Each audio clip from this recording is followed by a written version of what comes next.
We're live. Okay. There you go, Stewie. Let's see if I can bring this a little closer here. Okay. Yeah, because I can always work from the back. Alrighty. So I'll look here, move him a little closer. There we go. Alright. So this is Stewie. Stewie is a Coton de Tuliar, or Coton de Tulier, you know, however you want to do it. But Cotons, interestingly enough, they come from the island of Madagascar. Isn't that crazy? So one theory is that a Bijan was shipwrecked on the island of Madagascar, and these Bijans eventually turned into the Coton. So they say that these are close cousins to the Bijan. That's just one theory. My Animals and Me. Hey, what's up, My Animals and Me? Amanda Elizabeth. Hey, June, how are you today? I'm doing good. Oh, man, just, it's summertime. So it's hot, sweaty, a lot of this coat change going on, a lot of work. So I'll be honest, I'm a little tired, but, hey, we should all be so lucky, right? To have something to spend our energy on every day that is meaningful to us, right? What's up, Crystal LaCroix? How are you? Okay, so enough talking, let's get to work, okay? So first step, well, step one in my process, I have 4 steps. Step one is build rapport, and building rapport is just getting to the point where the dog knows who you are. What's up, Ava? You should be doing your homework. Okay, but anyways, Ava, I love you. Thank you so much for being my #1 fan, my daughter.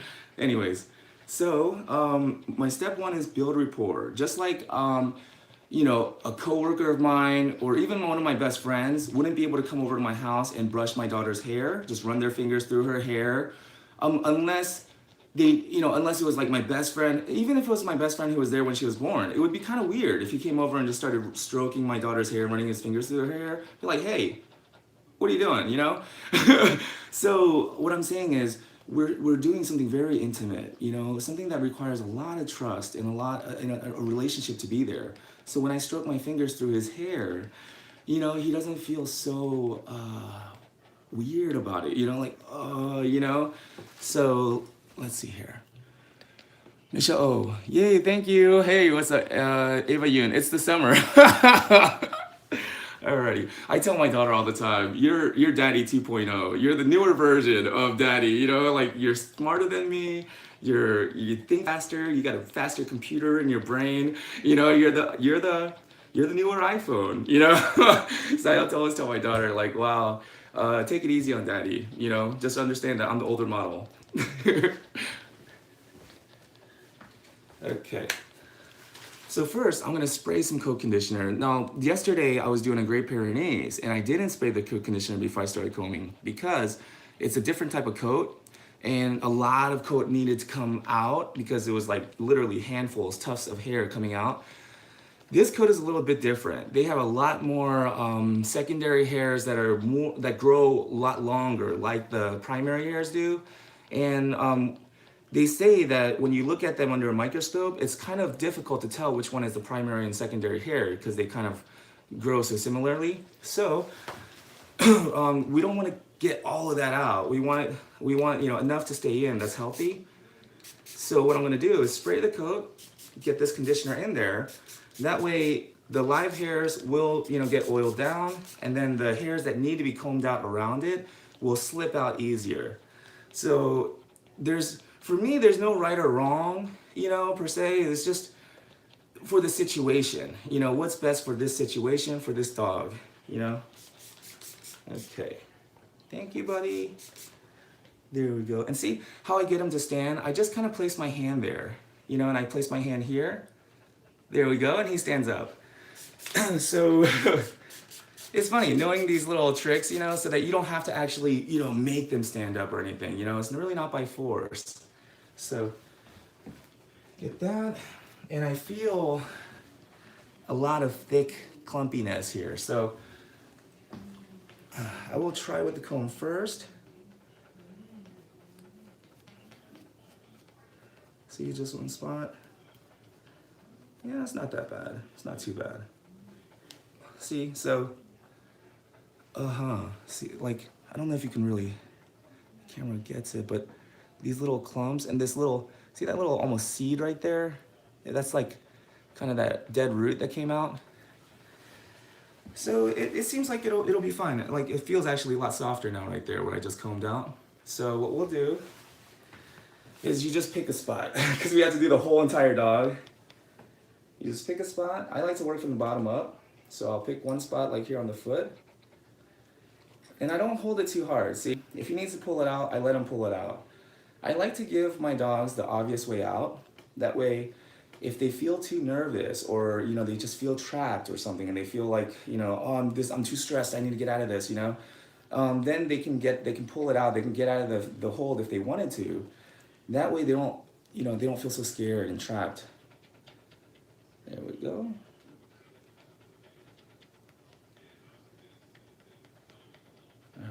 And you can actually feel it. It's like you could actually feel it when you comb. You can feel these little long dead bundles of hair.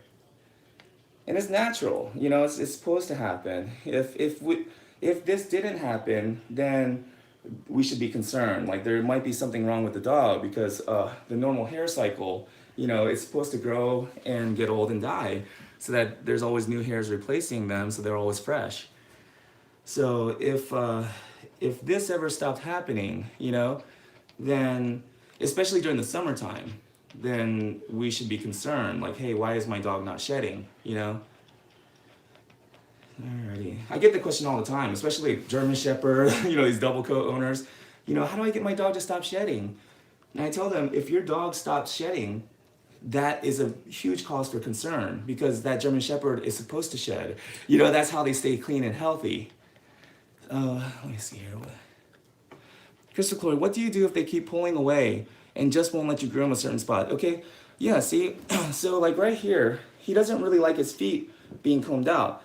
And if you can see, it's kind of brown underneath. So it's probably already itchy, you know, it's kind of thick here. So it's probably already making him feel uncomfortable. See how he pulls away?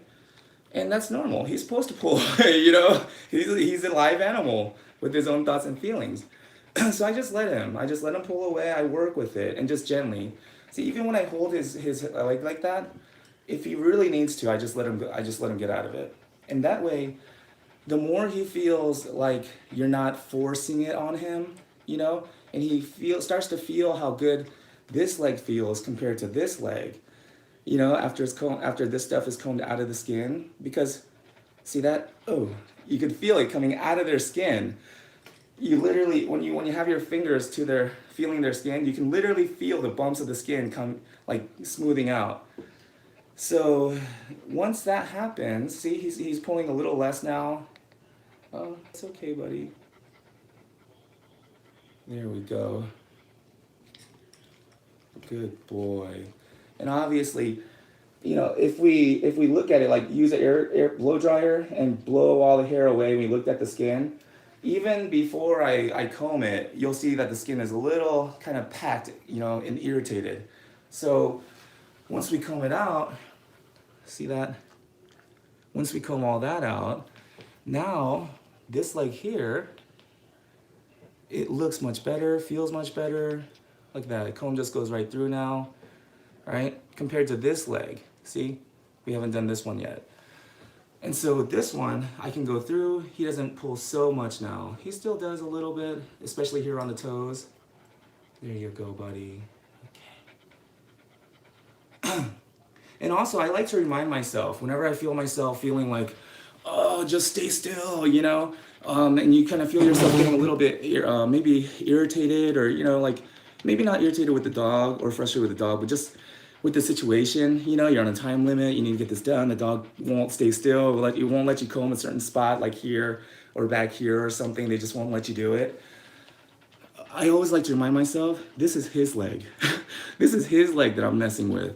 I'm the one bothering him. He's the one being patient with me by not biting me. If he did bite me, hey, why shouldn't he? You know, I'm bothering his leg, you know, and I'm the one messing with his body. So I have to remind myself, if I were to get upset and frustrated and react negatively towards him, that would make me a really bad guy. Because not only am I messing with him and doing something to his leg that he doesn't want, you know, I'm also doing it in an angry way, you know? And that would just make it very, very unpleasant for him. And then the next time he comes, when he sees me, you know, he'll start shaking. He'll start start trembling, you know, because he's already anticipating that stress, you know, from the last time. So that's what I don't want. So that's why I like to take my time, just, you know, let them pull away if they need to pull away. See that? Now I can go through. He doesn't pull so much. See that? So it's not about, I say this all the time, nature is not controlled by force. It's controlled by understanding, you know? Electricity, it's a force of nature. Very powerful and it can kill you. But if we understand how to harness the power of electricity, now we light up this room, you know? So it's not by force, it's by understanding the dog. Let's see, Liz Vargas says, cute pup. Oh yeah, he really is. Very good point. Patience pays off, exactly. Mary Royer, you are truly a philosophical girl. Thank you so much. You know, I tell my wife all the time, I'm a philosopher, honey. I just choose grooming as my profession. And then whenever she tells me like, honey, can you fix this or take out this or do something physical, you know, I tell her, I'm a philosopher, honey. Maybe in the next lifetime, I'll be more of a physically active, you know. But in this lifetime, I'm a philosopher, baby. Let's see.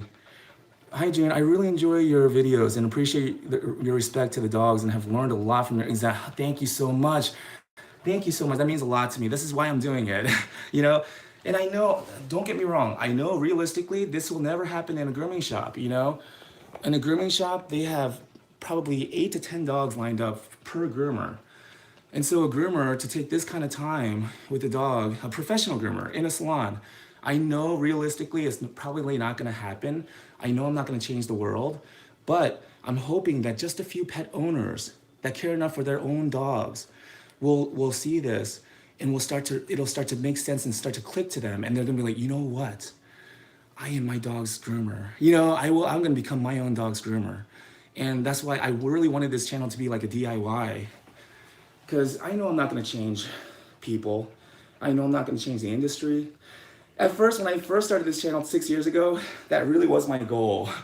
I was gonna change the world and I was gonna change the grooming industry and change how grooming was done and how people looked at grooming.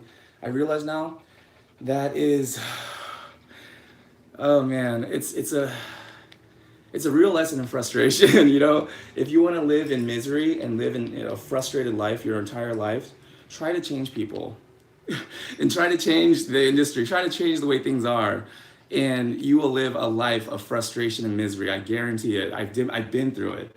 But once I stopped trying to change people, and once I stopped trying to change anyone, even my clients, I stopped trying to explain what I do, and I stopped trying to convince them that the amount of time that I take is necessary or is meaningful. It is valuable to me. You know, if I don't even try to explain anymore. I just okay, you know, and I just move on because I realize now. I am not the fixer of things, and I am not the changer of people, you know? I'm just a dog groomer, and every dog that comes into my hands, I am gonna do my absolute best, no matter what. Even if I get fired, even if it costs me my job. And I've said that before in a video 6 years ago at the shop. I said, like, even if I lose my business, at least I won't lose my integrity. And I remember, like, a few months ago, I watched that video again because it popped up in my memories. And I felt warm inside. I felt proud of myself. You know, I was like, yeah, that video, the prophecy came true. It was almost like a self-fulfilling prophecy. I did lose my business, but again, I did not lose my integrity. I stayed true to what I believed. Josh Aaron, shave it. Well, Josh Aaron, you shave it if it's your client. But this is my client, and that's not what they want, and that's not what I believe is right for the dog. So I'm not gonna shave it, but I'm not gonna argue with you either, and I would appreciate it if you don't argue with me. During my era, ooh, new live groom, awesome. Michelle, please leave this up. I've been waiting to see you groom a doggo like this. I'm currently watching at work, so I'm missing bits. Okay. Alrighty. But yeah, most groomers will tell me, you're being so stupid. Just shave it, you know? And it's like, I'm not gonna argue with you. I am stupid. I do lots of stupid things. I'm not gonna try to convince you that I'm not stupid. But please don't try to convince me to do things the way you do it, because I don't want to live your life.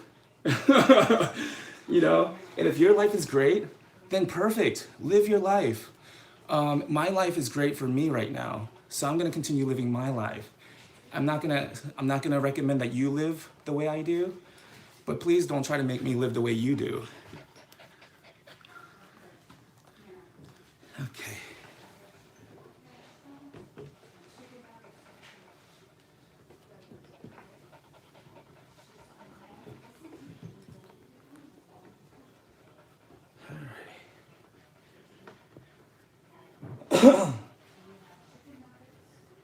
All right. Perfect. People say like, you're torturing the dog. You're torturing the dog. It's like, what? Why don't you just be honest and say you don't want to take the time and do the work? How about that? How about we all just be honest? I'm sorry. I shouldn't get negative. Oh man. I just I feel like, well, I get it because I used to try to change the world too. I used to try to change the way other groomers like, hey, don't just shave the dog, you know? Spend some time and actually work, you know, actually comb the dog out, actually provide your clients with some value, you know, give them what they're asking for, you know? But now, I get it. I get why groomers are telling me to shave and trying to change the way I do things. I get it. But just like I learned that I'm not going to change how you do things, I hope you learn soon. You're not going to change how I do things. Especially when I see, now it's Stewie here. His feet here, all brown. When I first got here 2 years ago, you know, I moved and came back, all brown. Here, like around this area, it was brown on both sides, brown and nasty. Here under the chest, it was brown, nasty, brown, really brown and nasty. He had all these skin, even here, it was really nasty. Fast forward 2 years later, perfect skin, brown, all that brown stuff all that yucky stuff is gone. He has nice, beautiful, soft coat. Now, I say the proof is in the pudding. You can convince me with all these reasons, all these scientists. You can quote Dr. Cliff Favor if you like. I don't even agree with him. You know, you can quote all these people if you like. I don't care. You know, my clients don't pay me for reasons. You know, when I start explaining the science and give them reasons, I see a glaze go over their eyes. They're not interested. My clients don't pay for reasons. They pay for results. It's the almighty dollar. They're in it just to make money. Exactly. Well, maybe not, but your actions suggest that, you know? And for me, I really don't care what people say anymore. I really don't care. It doesn't matter to me. I want to see what you do. I want to see how people live. And then, over a period of time, when I see consistency and a pattern, that's when I believe what they say, if it matches what they do. I'm sure you have covered this in previous video, but how often, this is manic trance. I'm sure you covered this in previous video, but how often do you recommend having a dog groomed? I have 2 Pomeranians. So let's define groomed. For me, grooming is not a bath. Grooming is not a haircut. Those are parts of grooming. Just like keeping myself well groomed, taking a shower, getting my hair cut, trimming my beard. These are all parts of the groom, but getting my hair cut is not a groom. You know, it's getting groomed, you know, it's part of the groom. So the way I define groom is daily hygiene, right? Regular hygiene, health, maintenance, you know. That's how I define grooming. Just like how we define grooming for ourselves, you know, trimming our nails, brushing our teeth. This is all grooming. That's how I define grooming. So how often should a dog be groomed? Every day, in my opinion. Now, how often should a dog get a bath? In my opinion, no more than once every 4 weeks. Because once like today, right now what I'm doing, this stimulation on the skin, it's sending down a signal down into the dermal and hypodermal levels. Hey, we're being attacked at the surface of the skin.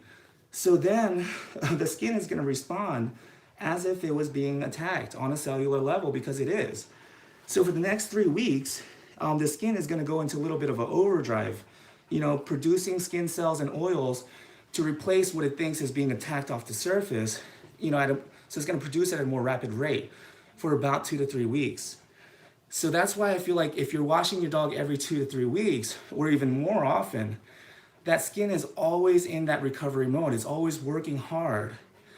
So that's why I feel like, you know, a brush appointment, you know, like what I'm doing right now, this kind of appointment where we don't wash them, we just come through and comb them and, you know, use co-conditioners, that I believe could be done every 2 weeks, every 2 to 3 weeks. A bath, no more than once every 4 weeks. I recommend 6 to 8 weeks because, you know, just like a horse, you know, why do they not wash horses too often? Because they don't want to dry out the skin and you know, remove the oils and, you know, because it's about skin health. Same reason why we don't want to wash a dog too often. A dog's skin, very much more like a horse's skin than our own. I'm not saying it's the same as a horse skin, but I'm saying their skin and coat is a lot more similar to a horse's skin and coat than our own. So we have to start to consider, well, how do we groom horses? We brush them more and we bathe them less for skin health. So I recommend brushing, combing daily, but I know realistically that's not gonna happen. So if you can do it twice a week, do this twice a week, that would be great. If not, once a week would be good. But if not, because my clients, honestly, my clients I don't expect them to. That's why they pay me. But with my clients, I see them once every 4 to 6 weeks. So, you know, it takes me about an hour and a half. Oh, perfect. Awesome. Thank you, Linda. See ya. So it takes me about an hour and a half to comb him out because I'm combing him once every like month and a half. Was there ever a dog that was too matted that you couldn't comb out?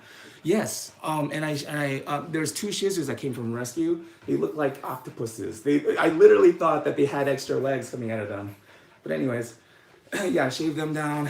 And if he were to react very negatively, panicky, and if he was jumping around, screaming, you know, acting very scared, then yeah, you know, I would definitely consider just shaving him, you know, to avoid, you know, traumatizing him. So again, I use no way as the way, you know. I try to avoid words like never and always, you know, because with grooming, nothing is really ever black and white, you know. Oh, there's this one groomer story that happened about 4 years ago. A groomer was working at a vet clinic, and this as the story goes. She was grooming this Maltese. An older couple, you know, was the owners, and the dog died during the grooming. In the autopsy, the vet determined that, you know, the head was crushed, you know, broken bones. So the story is the groomer slammed it against the wall, right? Threw this Maltese against the wall. Everybody went up in arms. They were calling for her life even. Some people were like wanting her to die. They were gonna bash her head against the wall. And I was like, wait a minute, you know, like, hold on. Like, having love for one thing does not give you permission to have that kind of hatred towards another, you know? Love is love, and it doesn't justify hate, okay? Let's get that out of the way first. Secondly, we have no idea what happened with an elderly couple owning a dog, probably not getting a lot of discipline, right? Probably not being told no a lot. And this is just I don't know for sure. I'm just saying, maybe they're older dog trainers, who knows? But just hearing the story, the little bit of details that we got, I think what happened was this dog bit her really hard. I think the dog bit her really hard, and she like latched on. If you've ever had a dog bite so hard that it latches onto you and it won't come off, it's terrifying. No matter how small the dog is, it's terrifying. For a big guy like me, I got bit in my mouth right here by little small spits. It's scary, okay? It doesn't matter how small the animal is. When an animal is attacking you like that, it is terrifying. So this lady could have had this Maltese latched onto her hand, and she could have just went like that as just a reaction, right? Because something's latched onto her, clamped onto her hand. She probably just went like that. And it's a small dog, yeah, it probably got thrown against the wall. But can you blame her? And now you want her life? You want to bash her head against the wall? I mean, let's just have a little bit of compassion towards the dogs and the people, you know? Just because you love dogs doesn't give you a right to hate people, you know? Anyways, but yeah, I remember I was probably one of the only groomers that made any kind of comment, you know, saying like, hey guys, let's just take it easy, you know? Let's just try to find out what happened and hear her out, you know? I mean, yeah, I don't know. And it could have been that she is evil and she really did hurt that dog intentionally, but we just don't know that, you know, we don't know that yet. And even if she did, then a lot of times people don't understand the stress that a groomer is under, physical, emotional, mental stress, you know, and you're trying to get a dog to behave and do things that even human children would have a hard time doing. You know, if I told my 7-year-old daughter, hey, stay seated here on this table while I comb your entire body out for an hour and a half, and then I'm gonna wash you and dry you, that takes another hour, and then I'm gonna do a haircut on your entire body that takes almost another hour. And I want you to be completely cooperative and compliant during the whole thing, you know?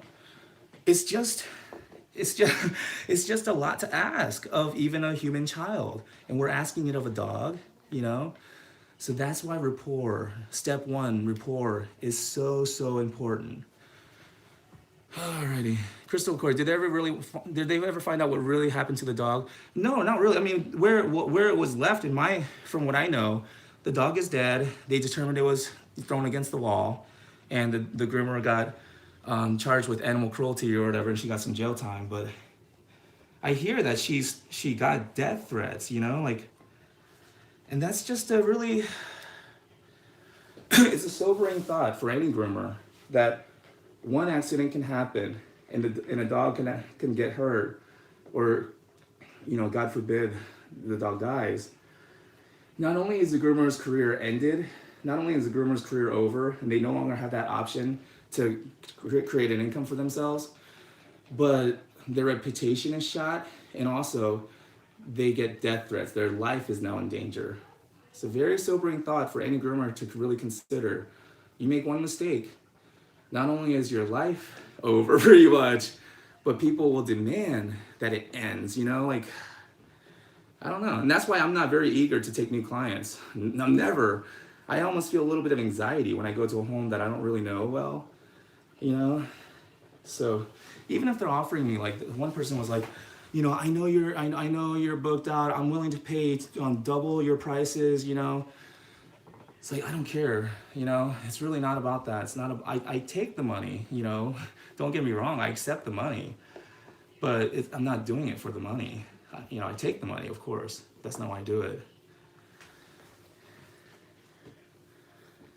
Alrighty.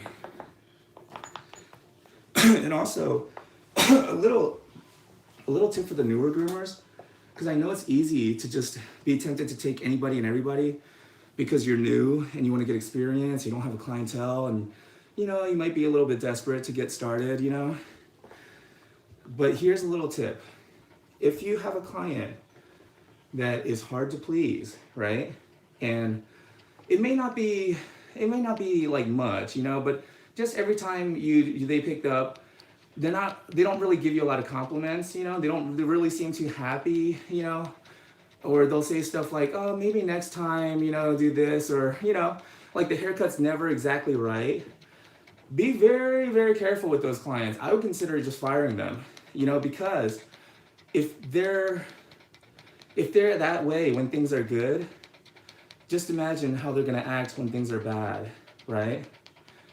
Like, yeah, I was shocked at some people's sudden transformation from this sweet lady that I thought we were friends, and suddenly they turn into this almost demonic, possessed, you know, person that is out to kill me, you know? I was very shocked myself personally, but now I realize, as soon as I get this feeling that this person is hard to please, I fire them immediately, because it's not worth my reputation and it's not worth getting death threats. Josh Aaron, meet so many groomers who have been in the business too long and lose their compassion. Sad. Yeah, Josh Aaron. And that's the thing, I'm trying to stay compassionate as well for the groomers who do just shave this dog down.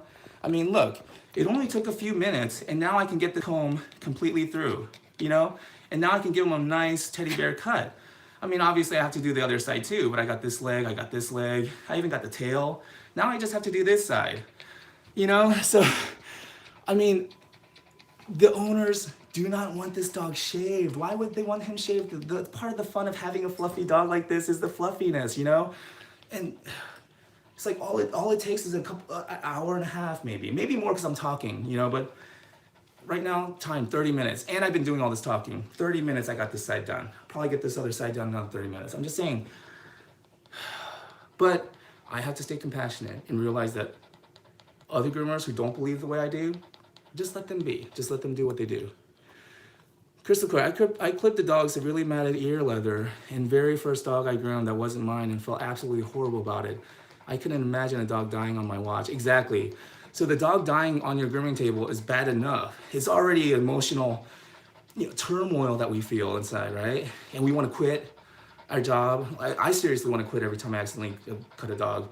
And that's why I want to take my time, you know, to prevent that. But yeah, it's like we have to go through all of that emotional discomfort, right? Emotional turmoil, anguish.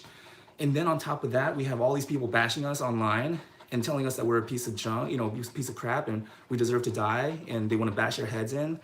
You know, like, come on. A groomer maybe is probably one of the riskiest jobs in the world, you know, because not only is it risky working with a dog, but if you make a mistake, you risk your reputation and your life sometimes. People come after you and try to kill you just because you accidentally hurt a dog. Mary Royer, if that was your child that died at a babysitter, you would be angry enough to kill someone. Yeah, exactly. So I understand. I completely understand. But it wasn't even that the dog died, you know. Maybe it was like a cut or something like that, you know, just an understandable injury. And when I see them flip like that, yeah, it's like, okay, good thing it was just a small injury, you know, something easily manageable. And if they did take them to the vet, probably looking at a couple $100 the most. I'll pay that. I don't mind. But yeah, I just want to fire them because if anything more severe happened, I know I'm toast. So, and the thing is, I'm not arrogant enough to think that I'm invincible and nothing's ever gonna happen, you know? So even now, while I'm filming this live, I'm very aware that something could happen that could totally not only ruin my reputation, but cost me my career. And people will start sharing this video, and then all of a sudden it'll go viral. You know, first time in my life, something will go viral. It'll be the one thing that, you know, is gonna destroy me. And then all of a sudden, you know, now I have to be concerned about my family's safety because people are going to be sending me death threats, you know? So, you know, I don't. Now, there are legitimate reasons to be upset with the groomer, you know, like the one up and coming last year who killed the Labradoodle named Miko, you know, and from eyewitness account, people that were working in the salon saw her chase after him because he got off the table somehow, still had the lead around him. She picked him up by the lead off the ground, you know, literally hanging him, dragged him, like slammed him on the floor. Then he was limped and he wasn't, you know, able to walk with her. So she dragged him, and while walking towards the front, she slammed his head against the washer or dryer. And then now at this point, he was totally unresponsive. And this happened like last October or November. He was totally unresponsive. She finished the groom with the dead dog on the table. She instructed her employees to tell the owners that the dog was just really relaxed. When the owners asked why their dog was just laying there like that, then when you know, the dog was still completely limp, when they, you know, paid and got him in the car, took him straight to the vet. He was already dead. And they did, you know, they found out why. They, you know, determined that he was basically beat and choking to death. And so, yeah. And so now there's even like a social media thing called Justice for Miko. And that happened just here in North Georgia, you know, just last year. And she opened up, so she went to jail that day, and then she posted bail. She got up the next morning and opened up for business the next day. But by this time, news had got around on social media, and people were picketing her store. They were out in front of her store picketing it, you know. So, and also there were death threats sent to her as well, understandably, you know. And then she closed down the shop, and she took off. And I don't know what's happened since. I really haven't had time to check on the updates, but not that I'm not that interested. But from the last I heard, she's still on the run. Like, they haven't found her yet. So, yeah. Interesting. And on one of the grooming groups, somebody posted that she was telling everybody that she's the #1 groomer in Georgia. And I was like, she's the #1 groomer in Georgia? Funny, I don't remember giving that position up. I'm just kidding. I'm just kidding. Alrighty. Any more comments? No. Oh, Crystal LaCroix. OMG. Yeah, exactly. Exactly. And Mary Royer, I totally get it about the babysitter and childcare. Because, I mean, we've gone through that as well. Ava got a black eye when she went to kindergarten. And when we asked the teacher about it, got cold shoulder. We went to the principal's office. We were told to wait. They never even, you know, talked to my wife about it. We wrote a note to the teacher in the folder, and she just ignored it. She just wrote back, Ava wouldn't stop playing in the puddles. It's like, but what about her black eye? And then, and she told us what happened, you know, but anyways. And also at a child care center, kid to kid, in Suwannee.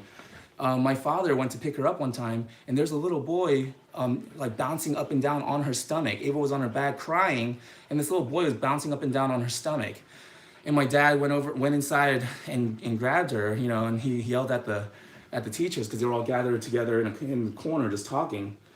So yeah, I was very upset. I was very upset. So I understand, I really do.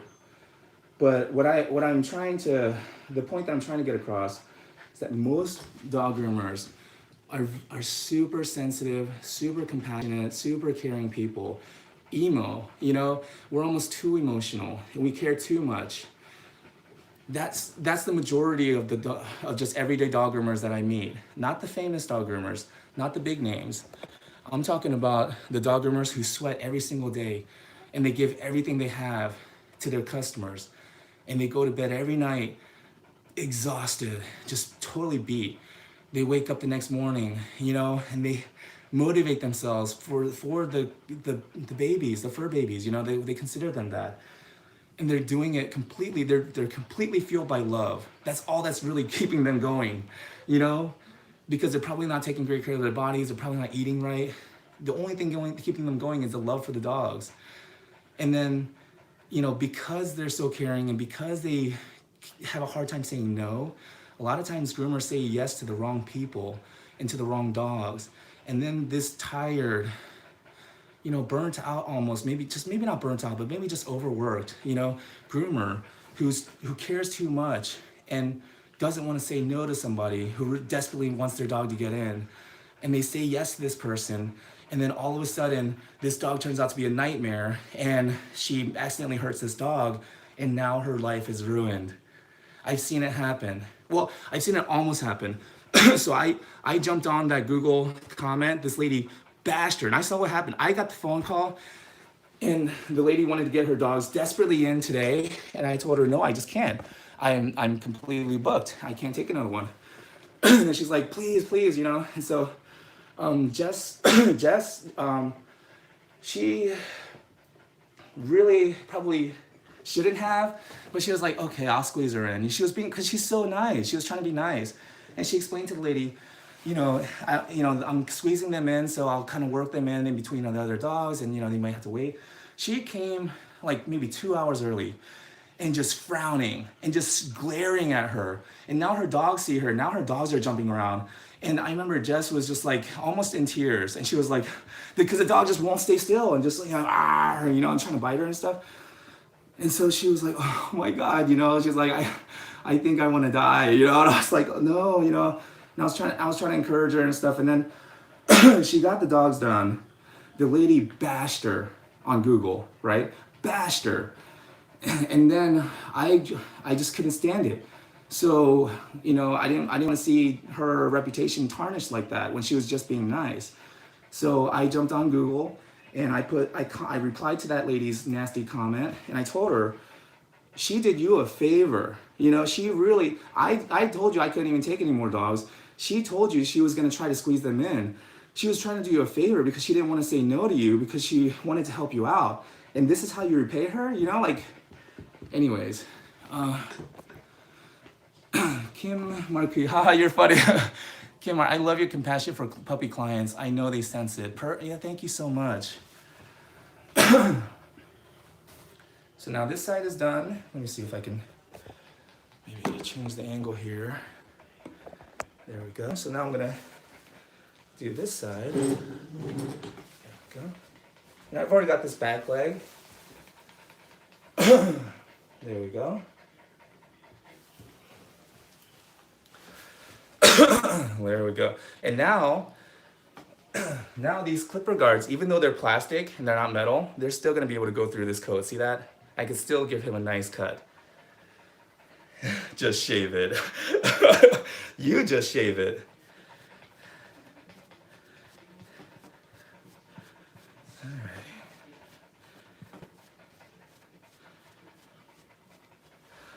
Alright. You know, the funny thing is, at Super Zoo in Las Vegas, I met a few of these big time groomers that I really looked up to. And when I told them that I was booked out for the rest of the year, right, and that I can't take any more new clients, they didn't believe me. I can even see it in their eyes. They didn't believe me. They thought I was lying. And I, rather than try to convince them or feel hurt or offended or frustrated or anything like that, I felt amazing. I was like, I have, it's so good that when I try to explain to them how good I have it, they don't even believe me. And the thing is, I was trying to give them credit, you know, let them know the things that I learned at your workshop, at your classes, I've been applying it to my grooming and I've been doing it for my clients every day. And now I have a full client list and I can't take any more new clients and I have a full waiting list and I'm booked out for the rest of the year. They're like, oh, okay. So are you gonna be at are you gonna be at Hershey, Pennsylvania? I know, I'm not gonna be at Hershey, Pennsylvania in September. I just told you I'm booked out for the rest of the year, you know, like, oh, okay. Well, we're having a workshop in October. You think you can make it that? I just told you, you know, like, but yeah, I'm glad they don't believe me. That just lets me know that I should really be grateful and I feel blessed for what I have because they don't even believe me. But here's the thing. Why do I have a full client list and a waiting list? And why am I in such high demand? It's not because I do amazing haircuts, you know, because it's not like I do. I sometimes some of my haircuts I'm just like, oh, you know, well at least their skin is good. You know, and it's not because I say all the right things. I don't. I say a lot of things that are very, you know, I'm surprised some of my clients haven't fired me sometimes. But I mean, yeah, why are my clients so loyal to me? It's because I give them something to be loyal to. Because when they try another groomer, this dog in this condition would have gotten shaved. And so then they come back to me. Okay. Crystal Clear, how many dogs do you do per day? And about how long do you spend on them? I do about 2 dogs a day. And I usually spend about 3-4 hours on them, sometimes 6, sometimes 8. You know, and then I'll have to cancel the second appointment, you know, but for me, it's not about time. It's about completing what I said I would complete. It's about keeping my word. It's about doing what I said I would do, no matter how long it takes. I do whatever it takes because I love the adrenaline. Okay, come on, that's awesome. Congratulations on your business. Thank you so much. Ari, that's my everyday. That's my life every day. Squeezing in clients, overbooking because I can simply not say no to my clients. I come home so dead tired and completely useless to my family. Exactly, it's not worth it, Ari. It really isn't. And you know, if one of my clients like starts to tell me like, oh, I just don't like how long it's taking, or I wish you would do this, I wish you would do that, or something, or they tell me like, you know, I just really don't care about all the skin stuff and all the combing. Like, could you just get the haircut done? I just tell them, I can just go. You know, I'm not gonna charge you. I won't charge you for the day. I'll just leave. It's fine. You know, you're not gonna hurt my feelings. Nothing, it's not personal, you know? And they're just like, ugh, they don't know what to do. Because first of all, I'm not gonna charge them for the time that I spent. I'm not gonna charge them for the trip. I'm not gonna charge them for anything. Because if I didn't complete the service, I'm not gonna charge them. I'll just walk away. And the way I look at it is spending a day with my daughters is probably the most fulfilling, joyful, just satisfying day. You know, just spending the day with my daughters when I do on Saturday. How much would I be willing to spend to have another extra day, right? $150, $200? I would pay $1,000 easy just to have another extra day with my daughters. So yeah, I just consider it, okay, rather than making $150, $200 today, I'm just gonna look at it as I'm investing that amount on a day with my daughters, and it's totally worth it.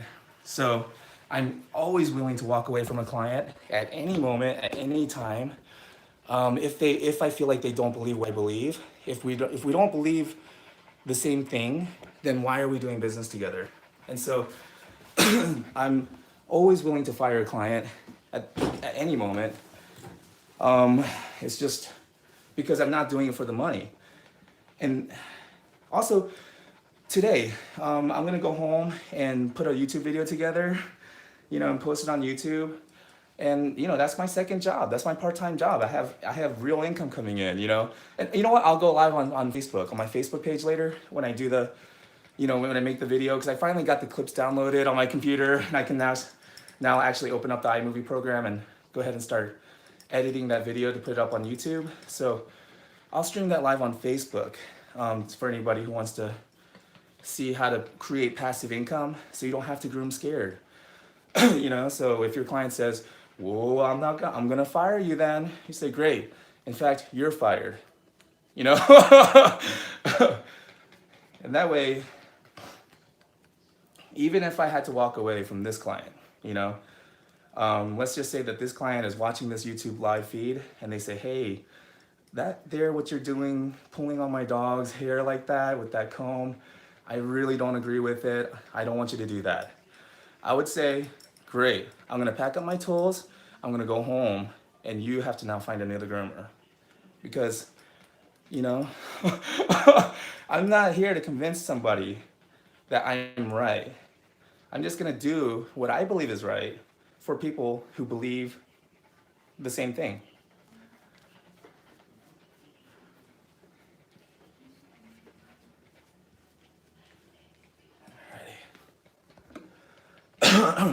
Oh, Dimrig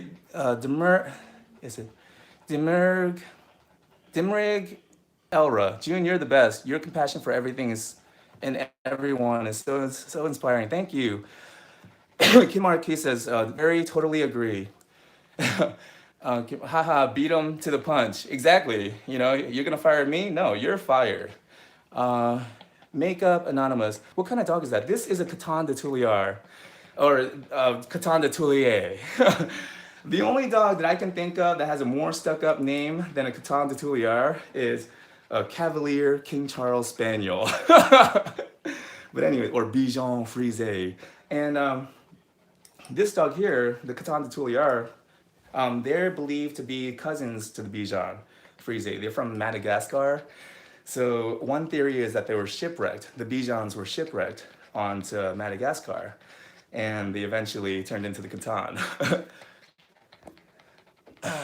Ari, I definitely need the courage you have, LOL. Yeah, I mean, it took a long time, and I still struggle with insecurity. But identifying that, becoming aware of how insecure I really am, and how little I valued myself, just catching myself, the way I talk about myself, the way I talk to myself, always constantly putting myself down, you know? I just realized, wait a minute, nobody respects me or values me because I don't respect and value myself. Why would they? So then once I started to respect and value myself, and I realized that I am important, and once I realized that I am important, it was this sudden, like, just this rush of emotions, realizing that if that's true for me, it has to be true for you and everybody else too. If I'm important, if I'm special, you know, and I grew up in the worst possible situations, you know, if I'm important and I'm special, then there's no doubt in my mind that that's true for you too.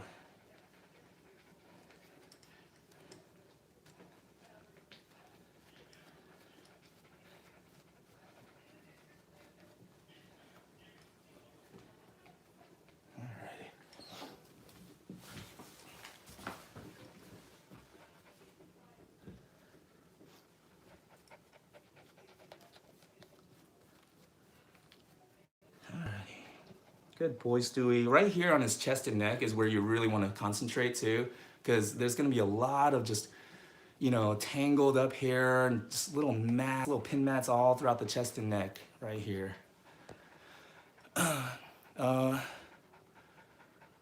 Kim Marquis says, you and me both, Ari. Oh, and Kim Marquis says, oh, thank you, Jan. That's sweet. Ari says, thank you, friend. It's the truth. It really is. And I think sometimes it takes that moment of realization, like that moment of personal awakening, like, oh my God, I actually matter. I actually matter to people. That's when you start to realize, holy cow, if I matter, then other people matter too. Haha, that's what I have. A cavi. Ah! Yeah, right. I mean, I'm not saying that the dogs are stuck up. I'm just saying the name of the breed, Caton de Toulier, you know, Cavalier King Charles Spaniel, you know, it just. I remember I actually had somebody when I had my shop in Buckhead. This guy called. And he actually said it like that. He was like, "Do you groom Bichon Frises?" And I was like, a Bichon Frise. Like, I was like, no, I don't specialize in Bichon Frises. But anyways, he was like, oh, then I gotta look for another groomer. Anyways, Kim Markey, so fancy. CD says, I wish more groomers were as loving and patient with the dogs. You are a great example of how we should be. You know what, CD, I don't like to use the word should anymore. Should kind of implies that, you know, people are, you know, like you expect people to act a certain way, you know, you should do this, you should do that. I don't like to use the word should anymore. I've now replaced it with the word could, because it just sounds much more inviting, because it's more of a possibility for you now. It's not something that you need to do or you have to do. It's more just something that is an option for you. You could do it, you know, and I feel like that's a lot more inviting to someone, because I feel like as soon as we use the word should, their defenses go up, because it feels like you're kind of attacking. You know, you should do this. So then they defend, say, well, maybe you shouldn't do that. You know, so rather than use the word should, these days I like to use the word could, and so that way there's nothing to fight about. There's no argument. There's no back and forth. There's just, you could do this, but you don't have to. CD, thank you. That really makes sense. Oh, perfect. I don't want to come across as preachy, and I don't want it to sound like I'm telling you that you should change the word should to could. I'm not saying that. I'm just saying you could replace the word should with could, and for me, it's just worked out a lot better. Mary Roy, do you follow Confucius? Yes, I do. Confucius say, big lady who flies upside down in plane have big crack up. Anyways. But yeah, I don't think that's a real Confucius saying. But anyways, but yeah, I love Stoicism, you know, the philosophy of the Greek Stoics, and you know, I just really like considering other people's perspective on life. You know, it's just enlightening for me. It's interesting. It's fascinating. And I feel like, you know, if we don't really know what it is we're doing here and why we're here, then most of our time here is just spent wasted, because we're just kind of going through this experience blindly, you know? And I feel like, you know, what if this all is a game, you know? But if it really is, let's try to understand it, you know? Let's try to understand what the purpose of it is, you know? Alrighty. And I don't think the purpose of life is to get it done, you know, and get things done as fast as possible, just get things done, accomplish one goal after another. Because if the point of life was to just get things done, you know, just get the groom done as fast as possible, you know, if that was the point of life, just get things done as fast as possible, when the moment we're born out of our mother's womb, I think it would be best just to leap right into the grave, you know, right out of your mother's womb, dive right into the grave, because boom, mission accomplished, you're done, you won, you know, but that's not the point of life, is it? Oh, I laugh about it all the time, huh? Alrighty. Yeah, the name of the dogs, yeah. It is kind of funny. But some people take it serious, man. Some people take it, like that guy, the Bichon Frise, you know, like, shoot. I kind of felt some pressure, honestly. I honestly didn't want to groom his Bichon Frise. Once he said it like that, I was like, oh man, this guy's serious.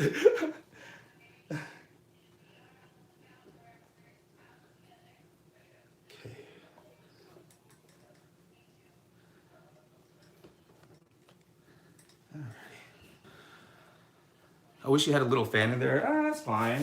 You know? I mean, I expect to sweat, you know? Like, uh, you have to embrace it, you know? Embrace the grind, like Daniel Cormier says, if you guys are UFC fans. Anyone who is a UFC fan, Daniel Cormier just beat the heavyweight champ, and now he's light heavyweight and heavyweight champ. He's a champ. And this guy is an inspiration to me because his body type is a lot like mine. Wow, what an inspiration. Anyways. Okay, so now that his coat is all combed out, now we work on his head. Oh, and see right here. CD, do you recommend using spray on conditioner when brushing? Yes, I do. I sprayed this EQyss Elite all through the coat before I started, and kind of let it sit before I started combing. You're a very hard worker. Thank you. I mean, I think working hard it's not an option. We all have to work hard at something, you know? Working in an office that you absolutely hate and with people you absolutely hate, that's hard. We all have to go through things that are hard. Nothing is easy. So I think you have to just decide, is important enough to you to actually work hard at and enjoy it, and still enjoy it. Even when it starts to suck, you still enjoy it. Like the UFC fighters. I'm sure it doesn't feel great when you get punched in the face, you know, but you learn to redirect that emotion, and rather than feel scared, helpless, panicked, you know, you feel excited instead, you know, energized. You let it, you know, like energize you and motivate you. You know, oh, you punched me in the face, let me punch you in the face twice, you know. So I'm just saying, but for me, when I took Taekwondo lessons as a kid, I remember I just didn't like it. I really didn't like it. And when we were sparring, this kid was like kicking me, and I started kicking him harder, and he kicked me harder. And I was like, dude, we're just sparring, you know? And the instructor, the Taekwondo instructor, he was like, hey, if you want to become a great fighter, you have to enjoy getting hit. You have to learn to love getting hit. I was like, oh, let me take this all off. I'm done. I'm done. I'm not going to be a great fighter because I don't like getting hit. Anyways. But yeah, I mean, just like a football player, you know, when I started playing football as a kid, I got tackled for the first time, and I was like, this is not for me. But some people are willing to embrace it, the pain, and willing to go through it because for them it is meaningful and it is worth it, you know, and the joy and the excitement, it's all worth it for them. So, but they probably wouldn't want to spend the 3-4 hours I spend on this dog like this, you know. So we all have to choose what we're willing to work hard at, because it's all different, you know. Not everybody's willing to work hard at the same things, which is why we all are, I think the door's wide open for everybody to find their true passion and really go for it. Because, you know, I realize that not everybody is going to enjoy doing what I do, you know. And so I can just continue doing what I do. Oh, what did they say? It's better to be unique than be the best. Because if you're the best, you're number one. But if you're unique, you're the only one. You know? So rather than try to be better than everybody else, just try to be different. Just try to be unique. And then now, instead of competing, you're creating. And true artists never compete with each other because we're too busy creating.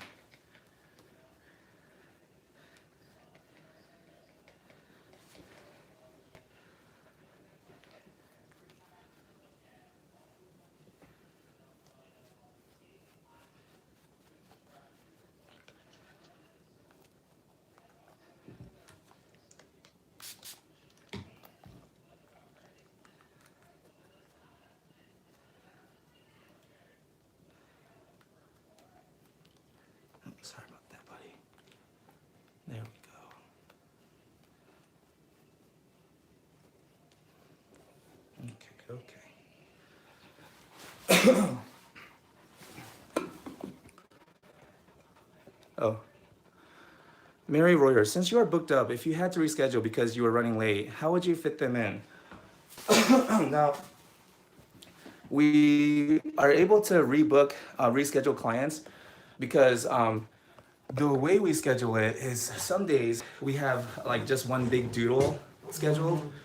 And so on those days, if we needed to, then I can go ahead and like do a dog, 2 dogs in one day. And those are the days where I'm working like, well, 2 dogs when I was only expecting to do one big one. And those are the days where I'm working till like 8 or 9 o'clock at night, or we'll fit it in on a Sunday, because on Sundays we like to keep it light. Or if it's completely booked, then I do take Saturdays off, and sometimes I will work on a Saturday to fit in a client that we had to reschedule. But yeah, and so I fired a client, and then recently, and then because we fired that client, sorry, I'm running out of batteries here.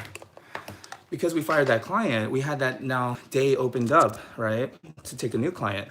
So I told my wife, like, hey, since we just fired that client, what if we contacted the people on the waiting list, contact the first person and work your way down. And my wife was like, no, I have a feeling, because like one of our clients was talking about getting another puppy, Bijan. She already has a puppy. And she was like, I feel like she's gonna get that puppy any day now. She was like, let's just wait. She was like, let's not call anybody on the waiting list yet. And sure enough, a few days later, like I think literally like a couple days later, she emails us a picture of this new beautiful little puppy, Bijan. And she was like, meet, I think it's PJ or something. But yeah, so I was like, wow. So my wife, she was like, see, just trust me. She's like, I know what's going on. So my wife, because she's always keeping in touch with her clients, and there's always a good line of communication there, she knows, she has a feeling of when we can add new clients or not. So and I don't step over that line. We have clear roles, my wife and I, and she doesn't come here and try to groom dogs, and I don't try to schedule dogs.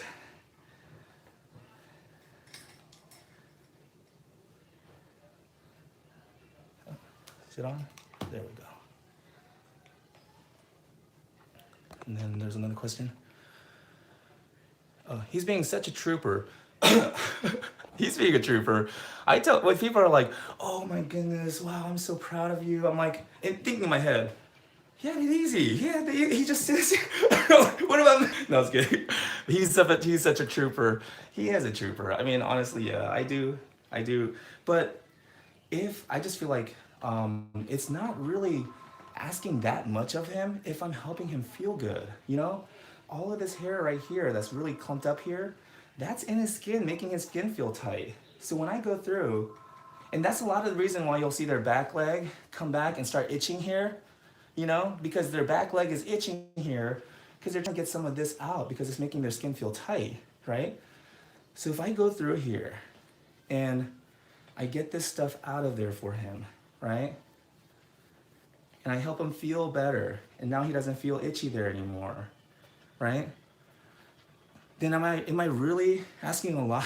It's kind of like if I was sitting on a massage table and somebody was working really hard massaging me for an hour and a half, and they look and they say, pointing at me, laying on the table, getting a nice massage for an hour and a half. What a trooper. How patient. Come on now. Give the masseuse a little bit of credit. Okay. I love the relationship you have with your client customers. It's just not a buck, and it's very obviously you love what you do. Exactly. And so I think some of my clients are actually scared of me because they've now heard of, word has gotten around. Atlanta's not that big of a town. Now people have heard that I've been firing people, and I think that they're a little intimidated because some of the people that I fired were paying me very well, and they still live in very nice houses. I won't even call it a house, mini castles, mansions. So yeah, I think maybe they thought I wouldn't fire them, but they thought wrong. Money doesn't sway me. Your position, your title, doesn't matter to me. Let's see. Patty Simmons, do you groom any Wheaten Terriers? I have one and would love to. I have before. Every Wheaten Terrier that I've groomed, the owners have a problem with how much time I take. And I'm not saying that that's true of all Wheaten owners, just the two that I've dealt with, and I fired them. Kim Markey, oh, I take that trooper comment back. Thank you. I mean, come on. He's a trooper. Come on, he's sitting here. He's relaxed. He's enjoying this. I'm combing him out. You know, shoot. He's being patient. I'll give him that. Hi, Lisa Parker. Hi, June. You are such an awesome influence and I've been grooming for 3 years and love watching your videos. I've learned so much. Any advice for new business owners? My wife would probably be the one to talk to about that. But I can tell you just a couple of things that she would say is, number one, do not give discounts. If you start off by giving discounts, it's going to be very hard to change your reputation, change the image that people have of you. The image that people are going to have of you once you start doing that is that you're the discount groomer, which is fine if that's what you want to be. But if you ever want to get to the point where you're not giving out discounts and you're not relying on coupons to get business, you're just relying on the word of mouth, you know, people just recommending your great skills, then do not start off by giving discounts. If anything, start high, you know, because you can always go lower. But if you start low, really difficult to go high. So that's one advice. Don't sell yourself short. Don't give discounts. Second one, don't be available today or tomorrow. And I know that's really hard for a new business, but for me, I did it and now I'm not available for the rest of the year, literally. So it's just, if you start out by being available anytime anybody wants, then that's the image that they get of you. That's the perception they have of you. So later on, when you start getting booked, rather than being happy for you that you're busy and booked, they're gonna start feeling annoyed, frustrated, you know, that they can't get what they used to be able to get the way they used to got it, you know? So anyways, yeah, so those are probably two advice I would give. Don't sell yourself short, don't give discounts, don't, you know, never make yourself available today or tomorrow. And you might say, well then if I have no dog schedule today and somebody calls and I tell them no, and they go somewhere else, then not only did I lose that customer, but I'm not gonna be doing anything for the rest of the day. Don't think like that.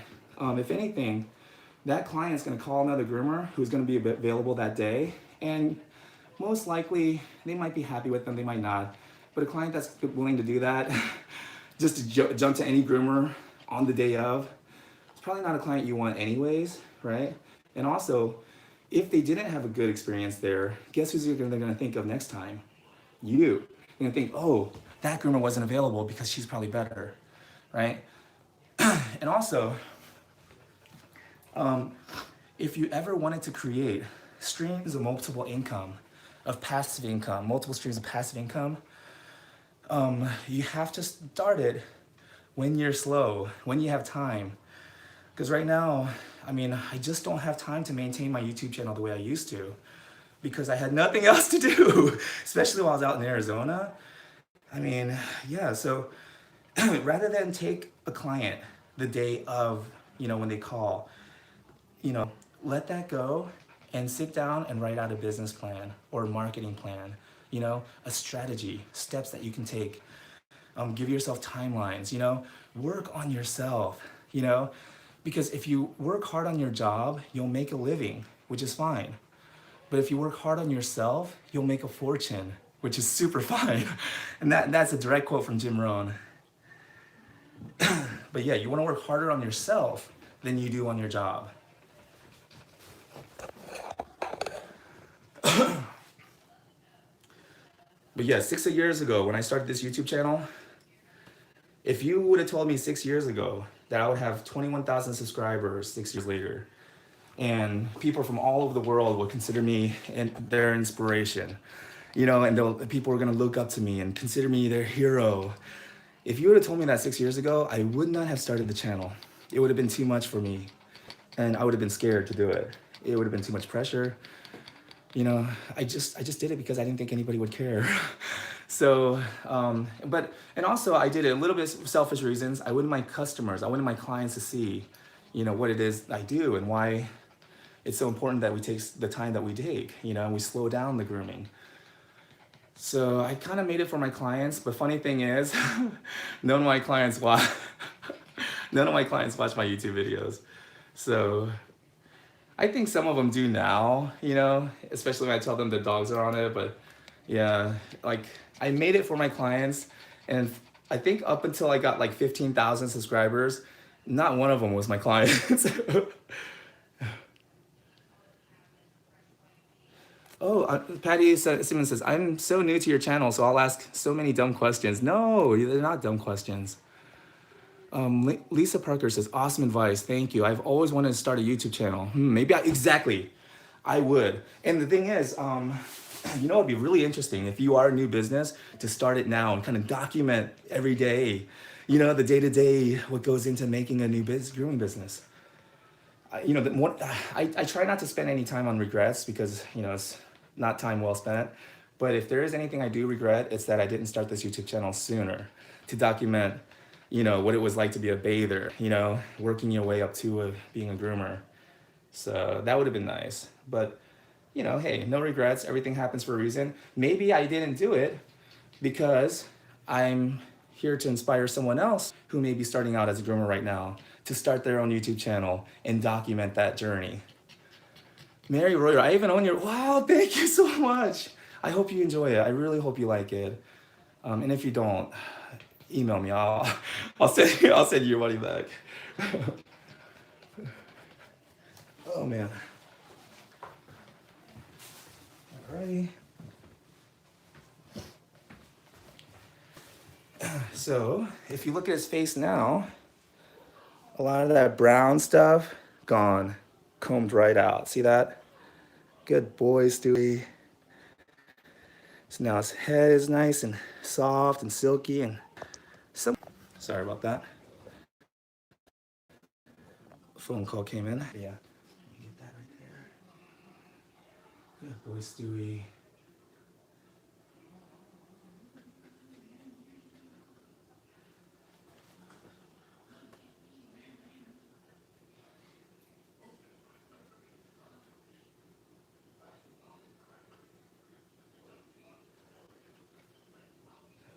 See how it catches right there?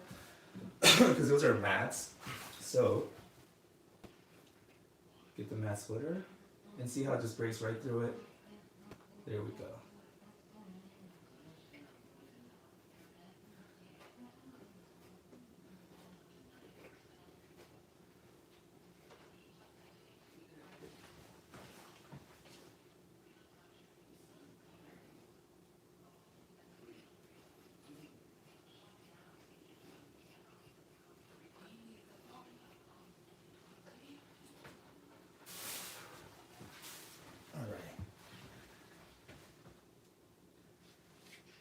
Awesome.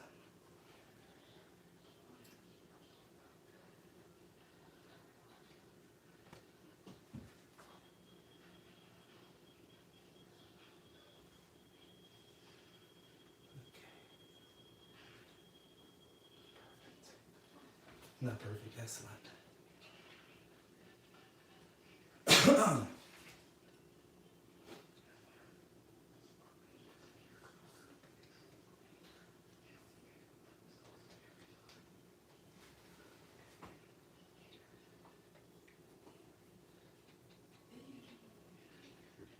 Okay. Alright, so now we're ready to do the close shaving before the bath. Oh. Patty Simmons, I'm trying to learn some tricks to use on my terrier. He's a rescue with PTSD. So baths and clips are horrendous. What can I do to calm this very jumpy Wheaton down? Now, we terriers, in my experience, are jumpy anyways. So, without really seeing the situation and without being there, Patty, I really can't give, too many like advice or anything. But all I know is, in my experience, you know what? They're not in business anymore, so I can talk about it. The first place I started working at, the owner's husband was teaching me how to do the baths and everything. We had a Wheaton come in, very bouncy, very jumpy, just all over the place. A Wheaton. And he really did not like him combing his legs, you know, his front legs. He was jumping all around. And then finally the owner, the guy that was supposed to teach me how to bathe, got upset, got frustrated, started hitting the dog. He's like, yeah, yeah, started hitting him, right? And I was like, whoa, you know? And so I ran over there and I was like, hey, stop. So, you know, I was like, what are you doing? You know, and he was like, you have to hit them sometimes. He was like, that's the only way they're gonna listen to you and stay still. And I was like, no. And I even told him, I was like, listen, even owners who beat their own dogs, they don't want anybody else to beat their dog. You know, even a guy that wakes up every morning, kicks his own dog, he doesn't want somebody else to come and kick his dog. You know, I was like, these people are paying for you, you know, these people are paying you. You don't hit their dogs, you know? But anyways, so I was like, let me just take over. You know, I was like, I'll get this one. So I you know, calmed them down, but here's how I do it. I visualize, I imagine, I try to see the dog calming down in my mind first, right? I also breathe through my belly, deep through my belly, because when you breathe through your chest, it kind of feeds that anxiety. So deep through your belly, right? Relax yourself, calm yourself so that you're vibrating lower, at a lower frequency, right? Because they can feel the vibrations coming off our hands, off our bodies. So we slow down and we calm down. And then you see the dog calming down and relaxing and, you know, behaving the way you want. You see it in your head first, in your mind. You imagine it before it happens. So you have to imagine it, and then you have to convince yourself that it's actually possible. You have to conceive, believe, and then you can achieve. And I know that sounds silly because it rhymes, but it's literally true for me, in my personal experience. You could try this. You could. It may not work for you. But for me, in my personal experience, every single time I tried it, it worked. First, you calm yourself down, and then you see the dog behaving the way you want them to behave. And then you believe, you do whatever you have to do to make yourself, convince yourself that it can happen. And then it can happen. Kim Markey, Mary Royer, where do you bathe dogs in clients' homes? Yeah, I bathe them right here. So I'll show that part right after. Kim Markey says, no, what exactly, right? I mean, what do you think keeps me driven so much? What do you think keeps me in this industry when all the leaders in the industry ignore me? They give me the cold shoulder. They put me down. They talk trash about me behind my back. I have fans of my supporter, I won't call them fans. I have friends and supporters all over the world in all different grooming groups, and they actually tell me when some of these other grooming leaders talk trash about me. What do you think keeps me going?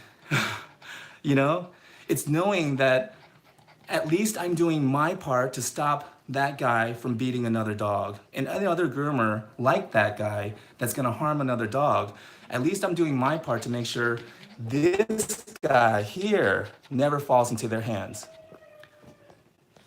And Sharina Mercado, Stewie is a cutie. Stewie is a cutie, that does rhyme. Mary Royer, so zen. Patty Simmons, thank you. I actually use that on horses. Works like a charm. Should have thought of exactly. If we start to take a lot of the techniques that we use on horses and apply it to dogs, it really will change the way we look at dogs. I think because we look at them so much like little humans, little furry humans, we forget the principles that we use with our horses, you know? Asherina Mercado, conceive, believe, and achieve is a good life mantra. Exactly, exactly. If you can see it in your mind and you can believe it in your heart, then you can hold it in your hands. Okay. Well, before I take a bath, let me do is close shaving, because I like to shave the pads and the sanitary, anything that's gonna be short to the skin. I like to do it before the bath, and that way, if it causes irritation and makes his feet itchy or his stomach or belly, anywhere that I shave close, if it makes it feel itchy, then the bath will kind of calm that and cool that down. Just like when I get my haircut, which has been a long time now since I. But the last time I got my hair cut, I actually got razor burn. But anyways, clipper burn on the sides of my neck. But yeah, every time I get a haircut and they clip the sides of my neck or I shave, it feels itchy afterwards. So I like to do all the close shaving before the bath. There we go. Just kind of prevent any of that itching after the bath. Because if he starts to itch after the bath, he's gonna start chewing and licking that because it's itchy. And then it's gonna cause more of that browning.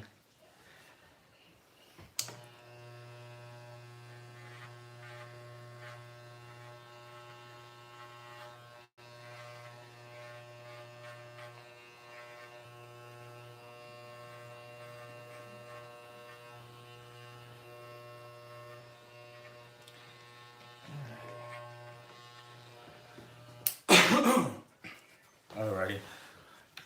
Let's see. Any more comments? Dermig Ira says, June, you do have fans.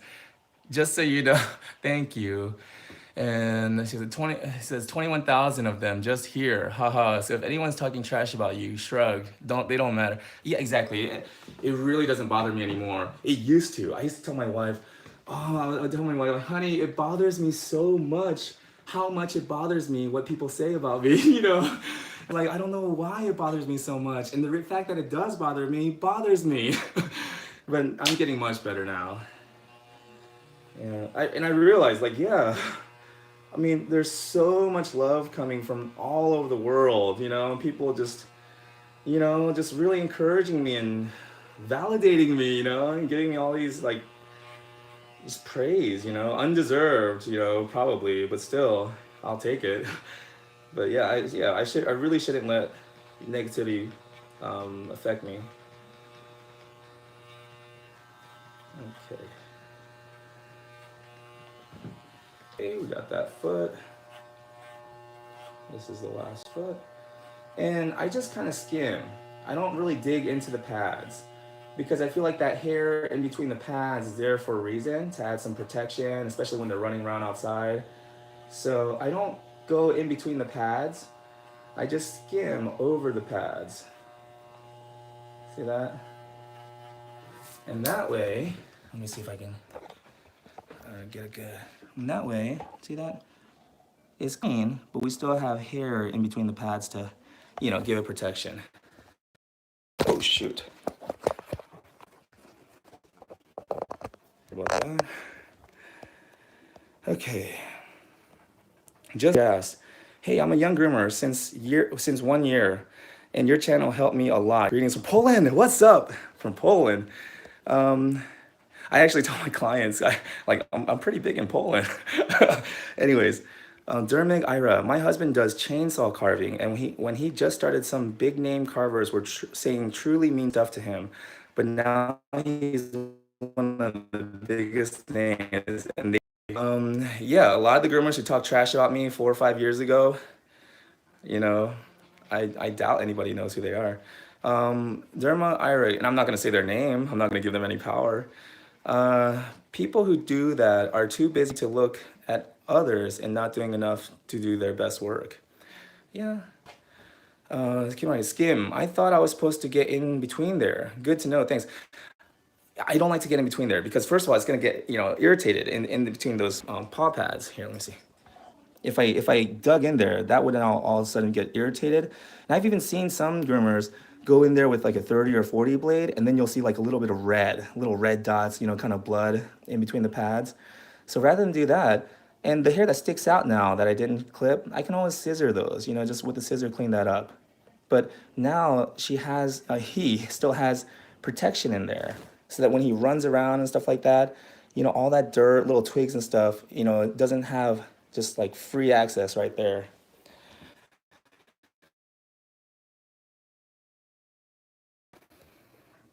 People with big mouths, small minds, and no class, they won't be around long either. You'd be surprised. Some are still around doing really well, but I don't care, really. No amount of them doing well is going to help me do well. And no amount of them, not failing and not doing well is going to help me either. Let's say they you know, they lost their house, they lost their business, you know, like their life is just horrible for them now, that wouldn't make me happy. And it wouldn't help my life at all either. Let's see here. Kimaki, yes, me too. Okay, I'll start just skimming over it. I think Dermig Iris says, thanks for the tip. I used to carefully scissor the hairs on the pads of my calf. Yeah, perfect. I'll leave it there from now on. Perfect. Okay, so now what we'll do is I'll try to angle this here like this so we can see the tub. There we go. And right now, I'm using this shampoo here because I forgot to tell my wife, like I usually do, that I was running low. So she couldn't order shampoo fast enough before I ran out. So I got this from, I think, PetSmart, but I really like it. It's a 2-in-1 shampoo and conditioner, lavender and thyme. And I looked at the ingredients, and it's, you know, really just good ingredients in there, from what I can tell. So that's what I'm using now, right there. I got it at PetSmart. And yes, let's see here. Oh, I forgot to do the sanitary. So there we go. Forgot to do the sanitary cut. Okay. So here on the butthole, what I'm gonna do is turn this to the highest setting, you know, the furthest. So that's like about a 9 or a 10 setting. I don't want it too close to the skin. And so I'm just gonna skim again. I'm not even gonna touch the skin, just kind of skim. There we go. Just kind of create a little bit of a opening there. Okay. There we go. So not a lot, just skimming a little bit, because what I used to do is I used to kind of get that really clean like that, and then when he walks around, everybody sees a nice. So now I've been leaving more hair there just to kind of cover it up, you know, so it doesn't look so exposed. And then down here, just gonna lift up 1 foot, and again, I'm skimming. You don't really want to touch the skin, you know. And so this side here, maybe we'll get a better angle. So I'm gonna lift his leg, not his head, leg up and back, not out to the side like this. That's gonna hurt him. So up and back, just so it's out of the way. And then let me see if I can do it this way so you can see better. There we go. So right here.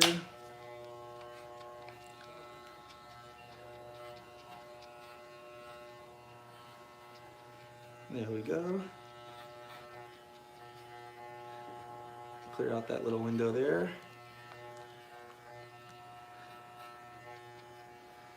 There we go. And then I do like to I do like to leave a little bit of a tip here of hair, and we call that the wick. But that kind of helps guide the stream into a nice clean stream. If that was gone, I just snip that off or clip that off, and there was no. Let me see if I can get it. So if that was not there, right there, that little piece of hair there at the tip, if that was not there to guide the stream, then a lot of times what happens is when they go number one, you know, and they start to pee, it kind of splatters everywhere because this little tip is not there to guide the stream. So it kind of splatters everywhere and gets everything messy. So I like to leave the tip there. And some people call it, excuse my language, some people call this the dick wick, you know, because it rhymes like, but you know, anyways. Okay. There we go. So, all right, buddy. Let me see if I can turn it so I can actually see. So if comments come in, there we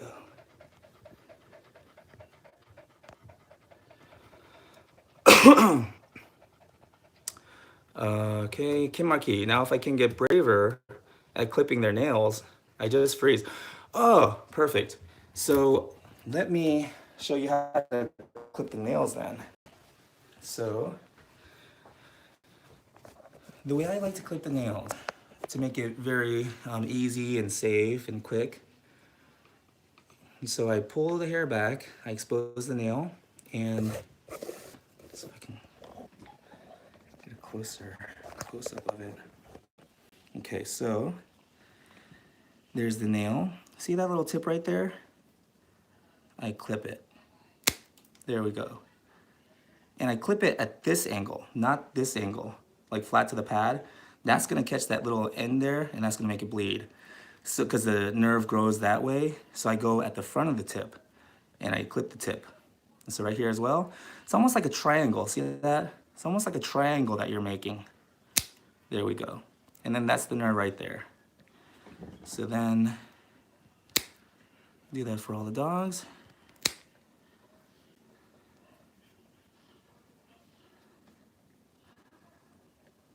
There we go.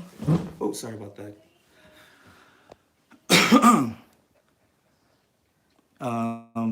Ari Guitar says, do you bathe twice? I learned in school that to bathe twice to strip all dirt and oil. But since watching some of your video, I've been rethinking that method. Yeah, so I actually don't bathe twice because if you do a nice, good, thorough comb out, you get a really nice, good finish without having to bathe twice. Now, I have bathed twice before at other salons I used to work at, and I can see that if you're not gonna spend time combing or brushing out the coat before the bath, I can see how that second wash can help, you know? But rather than washing twice and attacking the skin on a cellular level twice, I like to just attack it one time and then, you know, just do a good thorough comb out. Let's see. Also, DDD says also cute. Asherina Mercado, Stewie is such a good boy. I sometimes wonder why our dogs hate having a bath and getting their nails clipped. Well, they hate it because just like my daughter will allow me to brush her hair. She still doesn't like it a lot, you know, because it pulls and everything. But what if my best friend tried it? You know, it would be a terrible experience. Why is my eye red? I must have got some in there. So yeah, it's not really about the activity. It's more about who's doing it and how they're doing it. Just because he's cool for me like this, right? His owners will tell you he bites people that he doesn't like. Just because he's cool with me and he's letting me do all this doesn't mean he'll let you do it. Just because you're a groomer, just because you're wearing the same uniform as me or something, he won't let you do it the same way. He won't be as calm for you as he is for me. This took 6 years of him getting to know me. Skyart, what's up? Good evening.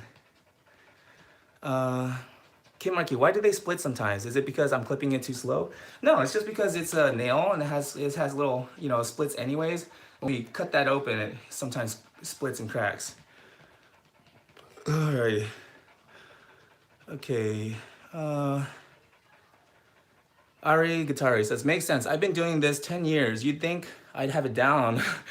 Yeah, I mean, you know, for me, I feel like it doesn't matter how long you've been doing something, you know? It's like every day presents a new challenge, you know, and if you're not if you're not looking for ways to be creative and grow and, you know, then you become stagnant, you know? I like to approach every single day with like fresh eyes and just try to go back to when I was a newbie, you know, and just look at everything from fresh point of view.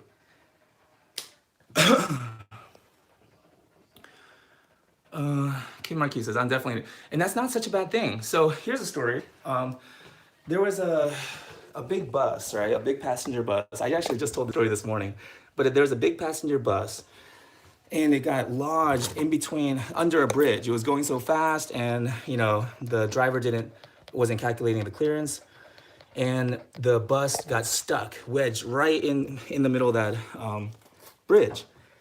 And there's, you know, tow trucks, policemen, firemen, you know, all the authorities on the scene trying to figure out how to get this bus out from under the bridge. And this little boy, maybe 10 years old, looks at the scene, you know, he stands at the hill with this police officer, and he just kind of looks at everything, and then he, you know, kind of pulls on the police officer's arm. Police officer looks at him, and the little boy says, "Why don't they just take out the air in the tires?" And the police officer, you know, just kind of hits himself in the head, you know, and goes over to everybody and lets all the experts, all the know-it-alls, you know, in on that idea that the little boy had. Hey, why don't we just take the air out of the tires? And so they took the air out of the tires of the bus, it came right out. My point is, a lot of times, the experts, the know-it-alls, they're so stuck in their ways, and they're so committed to defending their ideas, right? That they're not willing to look at things in a new way, you know? So sometimes we need newbies. Sometimes we need these fresh new eyes to come in and maybe see things that we're not seeing because we've been jaded. You know, we have these biases, you know, and we've been seeing the same thing so many times that now our brain just kind of automatically processes it for us without actually looking at it in a new way. So,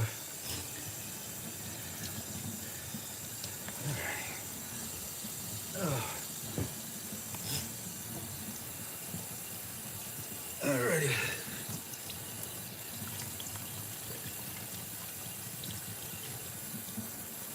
So what I like to do is just get them really nice and... Oh, hey, what's up, Joanne? So what I like to do is just get them really nice and wet at first, and I like to cover the eyes, you know, with my hands like that. Oh. Cover his nose, right, so the water doesn't go in his nose. I like to flip his ear open, and then cover the ear like that. So then you can spray in there and water doesn't go in his ear because my finger is covering the hole there. And I'll do that with the other side. Oops.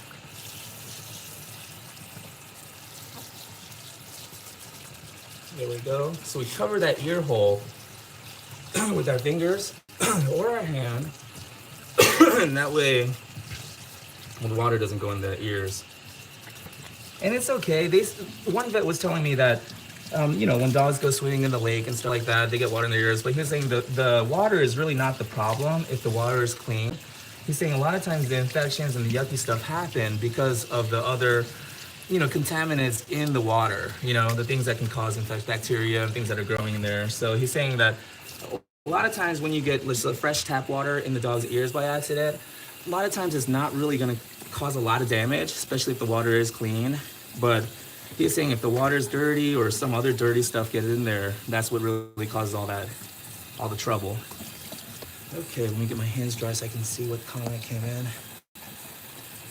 You are so philosophical. I love it. Like Groomer Jesus. Oh man, no. One of my friends on Facebook actually commented like that. He said, he was saying, you're looking like the Korean Jesus these days. He was like, you're EQyss. Oh my goodness. Okay.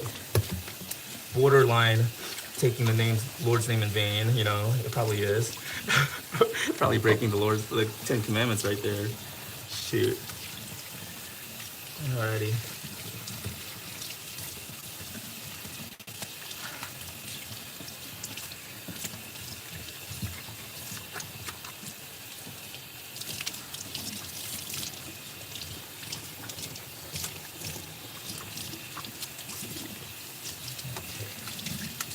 Okay, so once we got the dog completely wet, then time for the shampoo.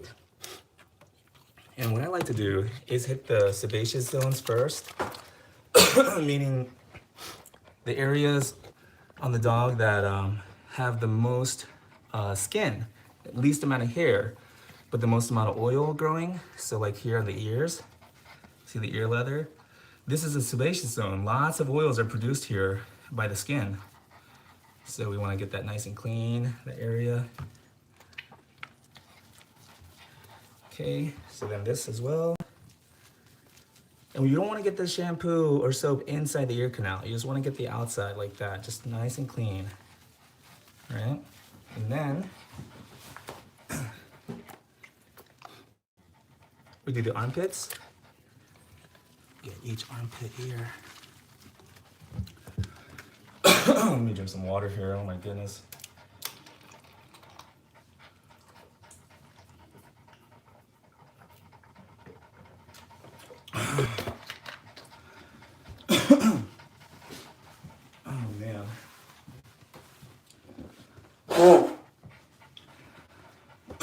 Sorry guys, once I start getting into the work, I forget how much time has gone by.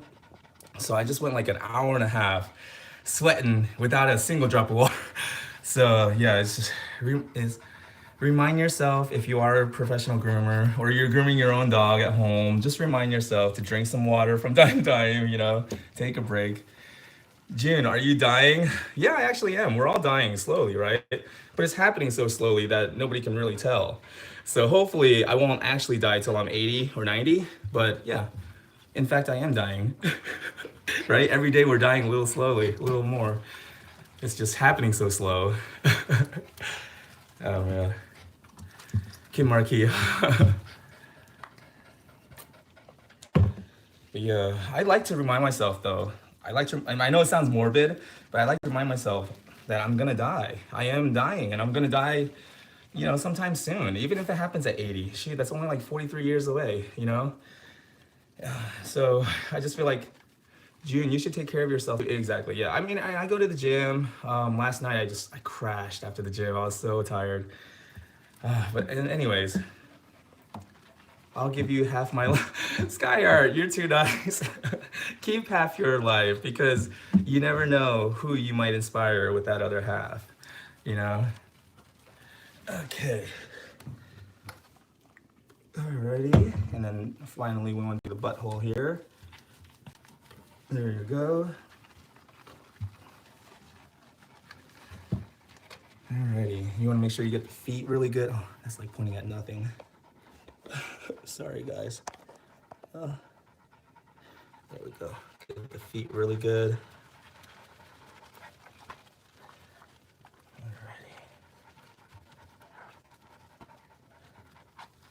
Man, see, like, even though we did a really good thorough comb out, when you go and actually like start scrubbing the shampoo in between their feet, you'll start feeling like a bunch of these little mats, these balls of dead hair.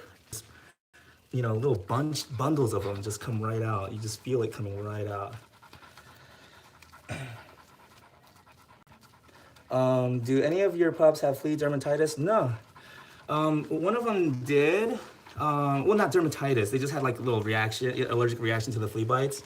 But you know, I mean, it happens. I've had an allergic reaction to the flea bites on my back before. It was horrible. It hurt. It was hard to sleep. You know, the pain keeps you up. So now I realize what dogs feel when they get those nasty flea bites and it gets allergic reaction. Oh, and also a little fun fact. The allergic reaction is not to the bite. It's actually to the saliva in the flea saliva. That's what they're having the allergic reaction to. And I was like, what? When I first heard that, I was like, I had no idea that fleas had saliva. But yeah, so the way I got rid of my flea bite allergies that was like sore and red and swollen and just hurt, I used a sample pack of Zymox that was sent to me. I had a little sample packet of Zymox shampoo and conditioner, medicated, and I used that on my back, and it worked. It seriously worked.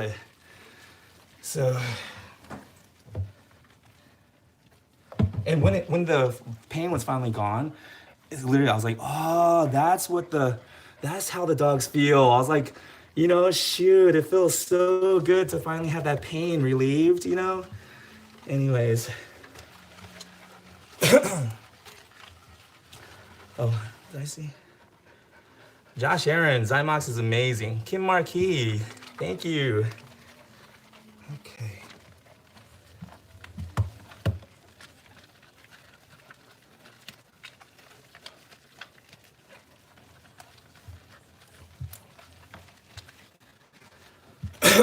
Alrighty.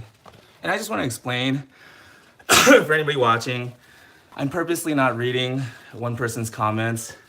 And I thought I made it pretty clear that I really do not respect that person anymore, because he just started arguing about something that he didn't even listen or consider the other side's story.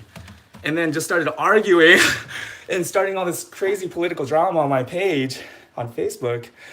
So I thought I made it pretty clear. I do not like you anymore. And it's very hard for me to pretend I like someone when I really don't. I don't pretend. I'm not a good actor, so anybody who's noticing I'm ignoring somebody, that's why. It's because I absolutely cannot tolerate fake behavior, so I'm not gonna act fake myself. And I absolutely cannot tolerate people who are just so adamant about defending their own position without ever considering someone else's point of view. I don't mind arguing. I don't mind somebody disagreeing. At least consider someone else's point of view before you argue with it. That's all I'm saying. So hopefully he's gone.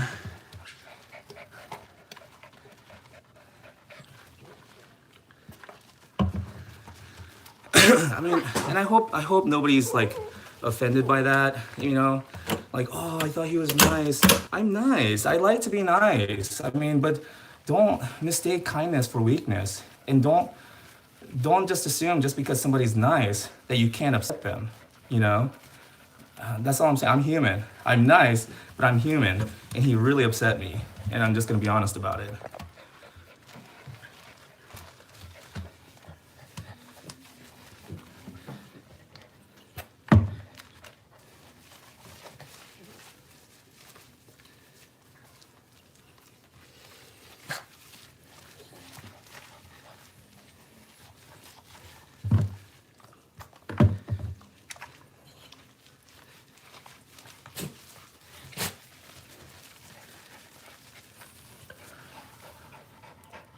Okay.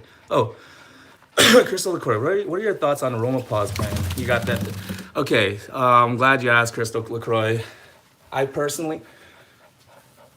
Oh, Patty Simmons. Politics should never happen unless it's on site for politics. Exactly. And it was on my personal page, you know?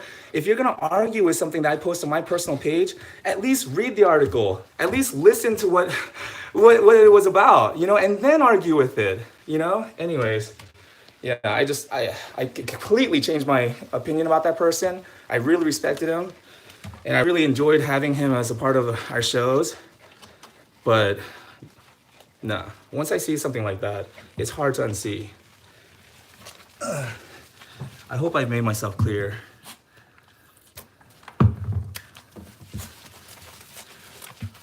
I thought he would get the message, too. I unfollowed him, unfriended him. I unliked his, I stopped following him on Instagram, you know, like, I don't think I went and unsubscribed to his YouTube channel yet because, you know, I just don't have time for all that, but still, I thought I made it pretty clear. I don't like him. Alrighty. Oh, Jay-chan, I think you're doing, oh, awesome. I think you're doing a great job building a positive community on YouTube. Thank you so much, Jay Chung. I appreciate that. I mean, I don't like conflict. I don't like confrontation. It makes me feel uncomfortable. But yeah, just, it was just so ridiculous, you know? The guy was even saying like, I'm empathetic. I have compassion. If you have compassion, you have empathy. At least hear the other side out.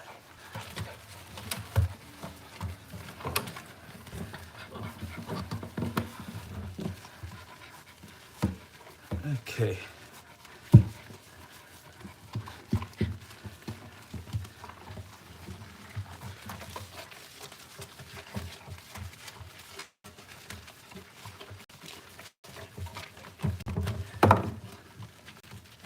Alrighty. So now, exactly, Patty Sim. People can always respectfully agree to disagree, not continue to argue. Exactly. And I gave him several warnings too, and I was like, dude, please stop being so annoying. You know, I was like, please. And then I even told him like, at least, I told him like, I was like, let's just say that you're right. You know, I was like, let's just say that you're right. Even if you're right, I was like, the way you're presenting the information, the way you're presenting your case, I was like, you really could work on your presentation. Because even if you're trying to feed me broccoli because you believe it's healthy for me, if you shove it down my throat, I'm gonna die. You know, I'm gonna choke and die if you shove broccoli down my throat. You may have great intentions, but that's just not the way to do it, you know? And I was like, at least try to consider someone else's point of view. At least try to consider the possibility that maybe I'm wrong. I'm not even saying to admit that you're wrong. Just consider the possibility that maybe you could be wrong. That's all. But he couldn't even do that. And I was like, please just stop it, stop. And he kept going on. And then it finally came out. He was like wanting me to watch a video that would prove his case, that would prove him right, whatever he was arguing about. And I really couldn't even follow what he was arguing about because it didn't make sense with with the article that I posted. And it made sense. Why? Because he never even read it. So he was arguing about something. Anyways. And so finally he goes, I'll watch your video if you'll watch mine. I was like, you came on my page. And you started this argument on my post. I didn't start it on your post. I was like, if I started a political argument on your post, yeah, I would feel obliged. I would feel obligated to look at your post, watch the video. But I don't care about your video and I'm not gonna watch it. You came on my post and you didn't even watch the video and you started arguing about it, anyways. J-Chung, internet is a scary place. It can be so hostile, it's so full of hidden gems. Lesson I learned. Skyar, wish could give you a hug, Oh, thank you. Tracy Trevino, started grooming last December after almost a 2-year break. Just want to tell you, thank you so much for helping me get comfortable and excited to get back into thank you so much. And welcome back, Tracy. We need people like you. We need you. Okay. So now, he is all lathered up. Mwah. Now, even though he wants to get out of the tub, I'm just gonna gently keep him here because we can't let him out full of soap like this. And also, I wanna give him just a few minutes for the shampoo to actually work because it's not my hand scrubbing him that's gonna get him clean. Good shake. It's the contact time. So it's the time the shampoo has to sit on the dog. That's what's really gonna get him clean because the way the shampoo works, it's gonna cling to the dirt and grime. And once it has that time to make that chemical bond, right? And bonds itself to the dirt molecules and the grime, when we rinse him off, when we rinse the shampoo off, that's actually when the cleaning happens. Because as we rinse the shampoo off, along with it is all the dirt and grime that it's attached itself to. But if we don't give it time to attach itself to the dirt and grime, if we don't give it that contact time that it needs, then you're not really doing a lot of good. You're just making the dog smell nice for maybe the day, maybe. But if we give it time to sit, along with combing out all that dead hair first, then he's gonna smell fresh for a few weeks at least. Provided he doesn't get into nothing nasty like, poo or dead animal or get skunked or anything. But, just normal day-to-day activity, then about a few weeks, he stays smelling very fresh. Patty Simmons, I'm taking about 45 minutes or so. Is that long enough? Not for me, but I'm not gonna tell you, it's different. We're all different, Everybody's different. So for me, 45 minutes gives me maybe enough time to comb the dog out. Usually not. Then the bath, because I'm working the shampoo in and then letting it sit for a few minutes and then rinsing it thoroughly out. That takes time. And then drying. So the wash and dry takes about another hour, maybe 45 minutes, an hour. And the haircut takes like another 45 minutes to an hour. So for me, if somebody were to give me 45 minutes, oh, that's just the bath, sorry. Okay, perfect. That's right. I was about to say, if you're getting a groom done in 45 minutes, congratulations. But I mean, for me, it's just not possible.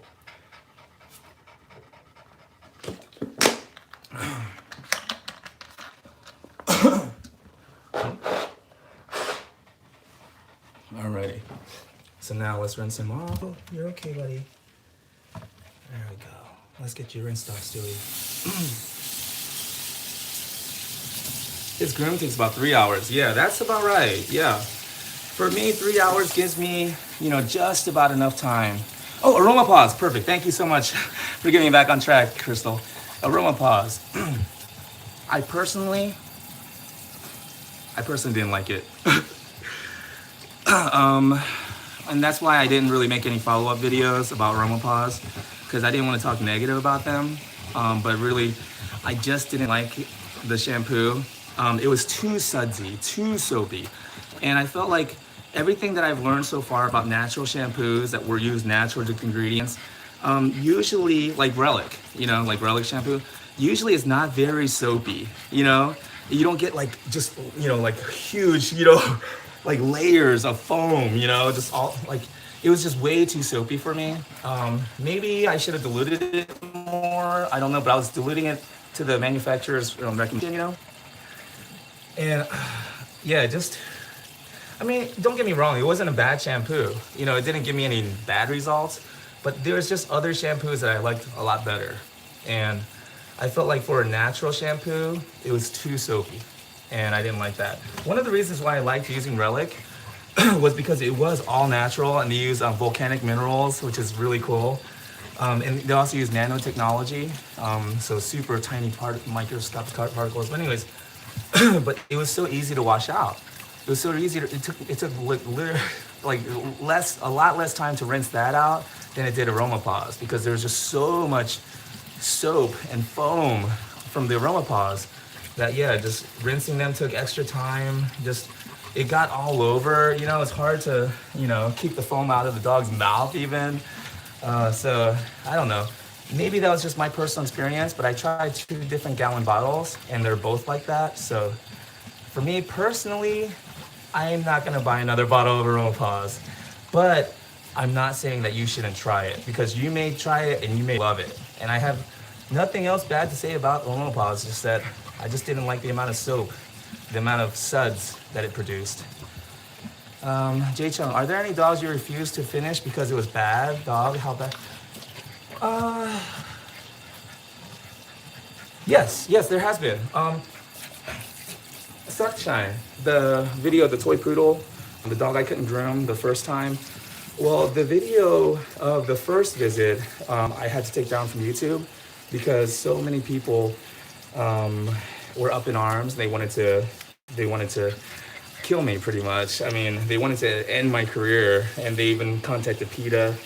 So basically what happened was he was super aggressive, wouldn't let me near him. Finally, I got him to where he wouldn't growl when I was sitting next to him. And then I got him on the table. He was still growling, still snapping at me. Bit me a few times. So one time he bit me really hard, so I scruffed him. I grabbed the back of his neck so I could kind of control him. And he freaked out, and he flipped like on his back while I had, his neck in my arms. I had a hold of his neck, so it looked really bad. And then he peed all over me, himself, and then he pooped, and I was like, that's it. We're not doing this, And then even in the video, I explained, I don't have the skills. I'm not capable of grooming this dog. And I was like, I need help. I need to know what I'm doing wrong. I need some tips and advice. And I was really hoping to get the attention of Cesar Millan, just to be honest with you. But not only did I not get the attention of Cesar Millan, I got the attention of a lot of groomers who were out for my head. And I think that's kind of where this whole animosity started with me. It's about 6 years ago when I put that video up. And I think maybe even 6 years later, maybe some of these groomers still have it out for me. I don't know. Maybe they thought by now I'd be long gone. I don't know. But anyways, that was one dog I couldn't groom. I called it off. How did you end up living in Georgia? That was by Mary Royer. So I grew up here in Georgia. Well, I moved down here in 94, 95. And so my parents were here, so I pretty much grew up here since I was 15, and then started my business here. And then we lost that business, started a home-based business in Chamblee. We found a house we could rent and groom out of. And then while we were getting that business up and going, my in-laws we had a family emergency out west in Arizona. So we just shut the business down, went out west pretty suddenly. And then, fumbled around out there for a little bit, and now we're back. And when I first came back, I had absolutely no confidence. All my confidence was just zapped out of me. And I wanted to work under people. I just wanted to work at a grooming salon, get a safe paycheck, start building myself back up, start paying back some of these debts, because I went in severe debt. And so, I started doing that, and then I got fired. Well, one job I quit because we had agreed that after 1 week we'd have a meeting and kind of negotiate our prices and everything, my pay. After that week, she scheduled me for the entire month, and we never had that meeting. And when I messaged her and asked about the meeting and why I was scheduled the rest of the month, I got no answer, no reply, so I quit. And so then I tried another place, and I was told that because of my YouTube videos, some of their clients saw my YouTube videos and they really didn't like it, and so I got fired. And then I just, I just like, well, you know what, I'm just gonna try this. And so then I started doing this, house calls, and now I have an awesome business. Let's see. Crystal LaCroix, how did they leave their coats besides the suds? See, it wasn't really the shampoo though. It was really my combing and brushing, Literally after I comb out the dogs, I could use any shampoo and it would have given me the same results. So the results, I don't really attribute it so much to the aroma pause. I really want to give my own elbow grease the credit.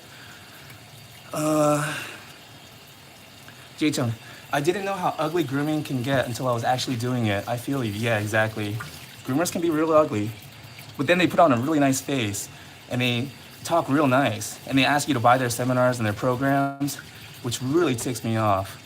Josh Aaron, because I would have more respect for them if they were just jerks and they're like, yeah, I want your money and I'm the best. Sign up for my program. I'd be like, man, I respect them.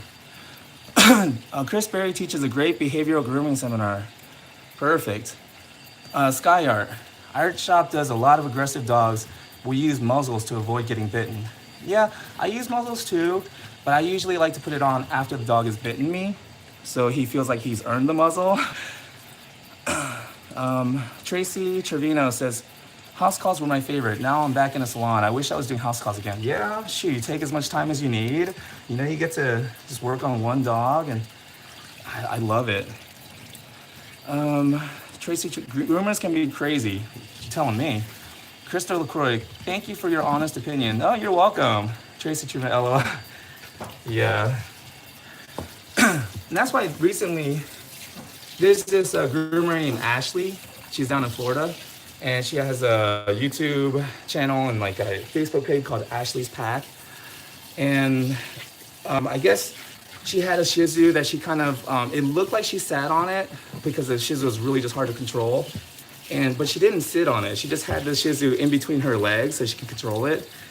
And she did some other things, which I don't agree with, but hey, she's doing her best and she's streaming it live, What more can you ask from her? And so anyways, all these groomers were up in arms, and one groomer even sent me the video, like, look at this, what do you think? And yeah, I supported her, and I liked her page, and I put up a video on my Facebook page saying how I'm a proud member of Ashley's Pack. Now, I don't agree with the way I wouldn't groom the way she grooms, but I don't expect her to groom the way I groom, We're all different, we're all artists, just respect each other, and I just kind of felt for her because I knew exactly how that felt, to have all these groomers who are much more experienced than you, they have like kind of influence in this industry, and they're all after you, and they all want you to quit grooming, and they all tell you like you should just go be a wrestler or something, go be a sumo wrestler, and they put you down, like, come on. So that's why I kind of felt the need to support her a little bit, show her some support, and defend her almost. But it's not like it's not like I'm a fan of hers and I watch all her live streams and everything. I don't. I just didn't approve of the way she was being treated. So I just feel like as groomers, especially now that I'm somewhat established in the industry now, I just feel like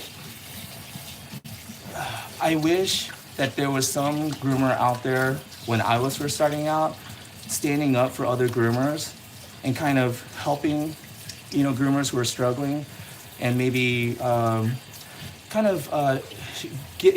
the other side, explaining the other side, so that people don't, think so badly of certain groomers. Like, I just feel like I really wish there was a groomer out there like that groomers could trust and rely on. So it's like, well, I guess if nobody's gonna do it, I guess I have to, right?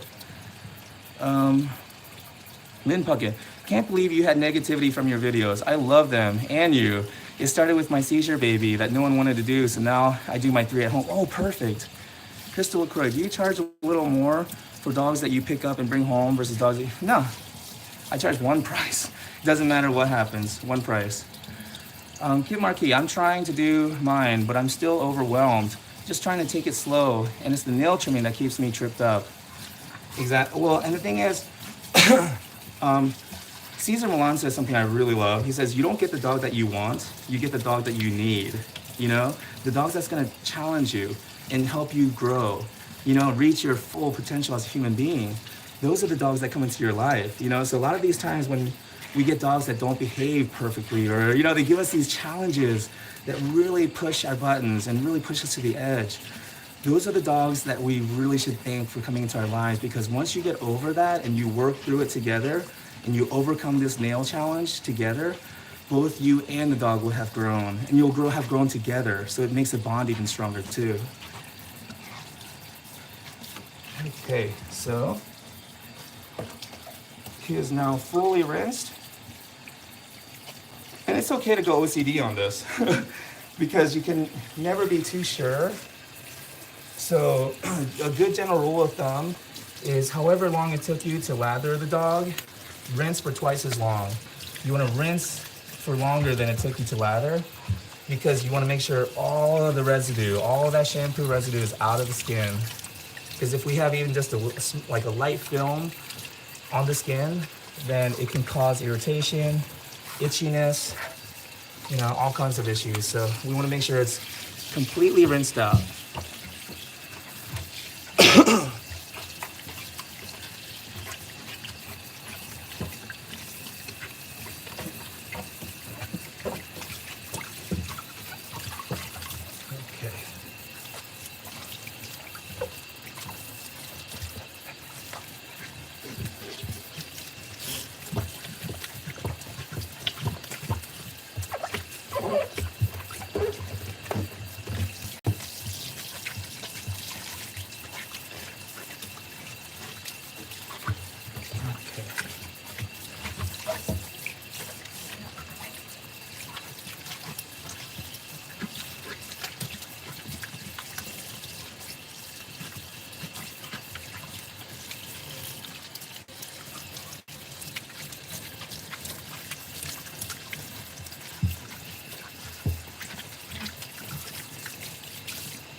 Good boy, Stewie.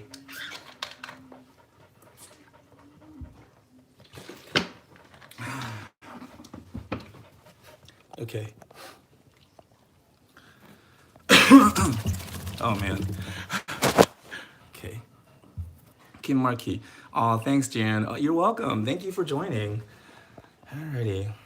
But yeah, it's not just feel-good encouragement, it literally is true. And when you finally get it done, I mean, not only gonna feel so amazing, Kim, but the way your dog looks at you is literally gonna change. And you won't really be able to explain it to anybody any other way than that. I can't even explain it, but the way my dog looks at me is different, you know? It's like, it really is, it's rewarding on so many levels. Okay, so get a nice little towel dry here. And then what I'm gonna do is I'm gonna spray him with another layer of the EQyss Elite. Has nice oils, and you know, it's gonna be a nice coat conditioner. Spray that on him, let it sit, and then I'm gonna dry him. But the drying is really kind of loud, and it's just tedious. It's just me drying for like 30 minutes. So it's really not gonna be interesting at all, and I'm not gonna be able to interact or answer questions. So I'm just gonna go ahead and end it here. And then once I get them all dried and combed out, maybe I'll stream back live on the haircut so that you can see the actual haircut. Skyar, my dog still gives me the side eye, but he is good. Well, good boy doing the grooming now, also. And sometimes you'll get the side eye. But anyways, all right, guys, thank you so much. And I'll see you maybe in about 30, 40 minutes when I do the haircut.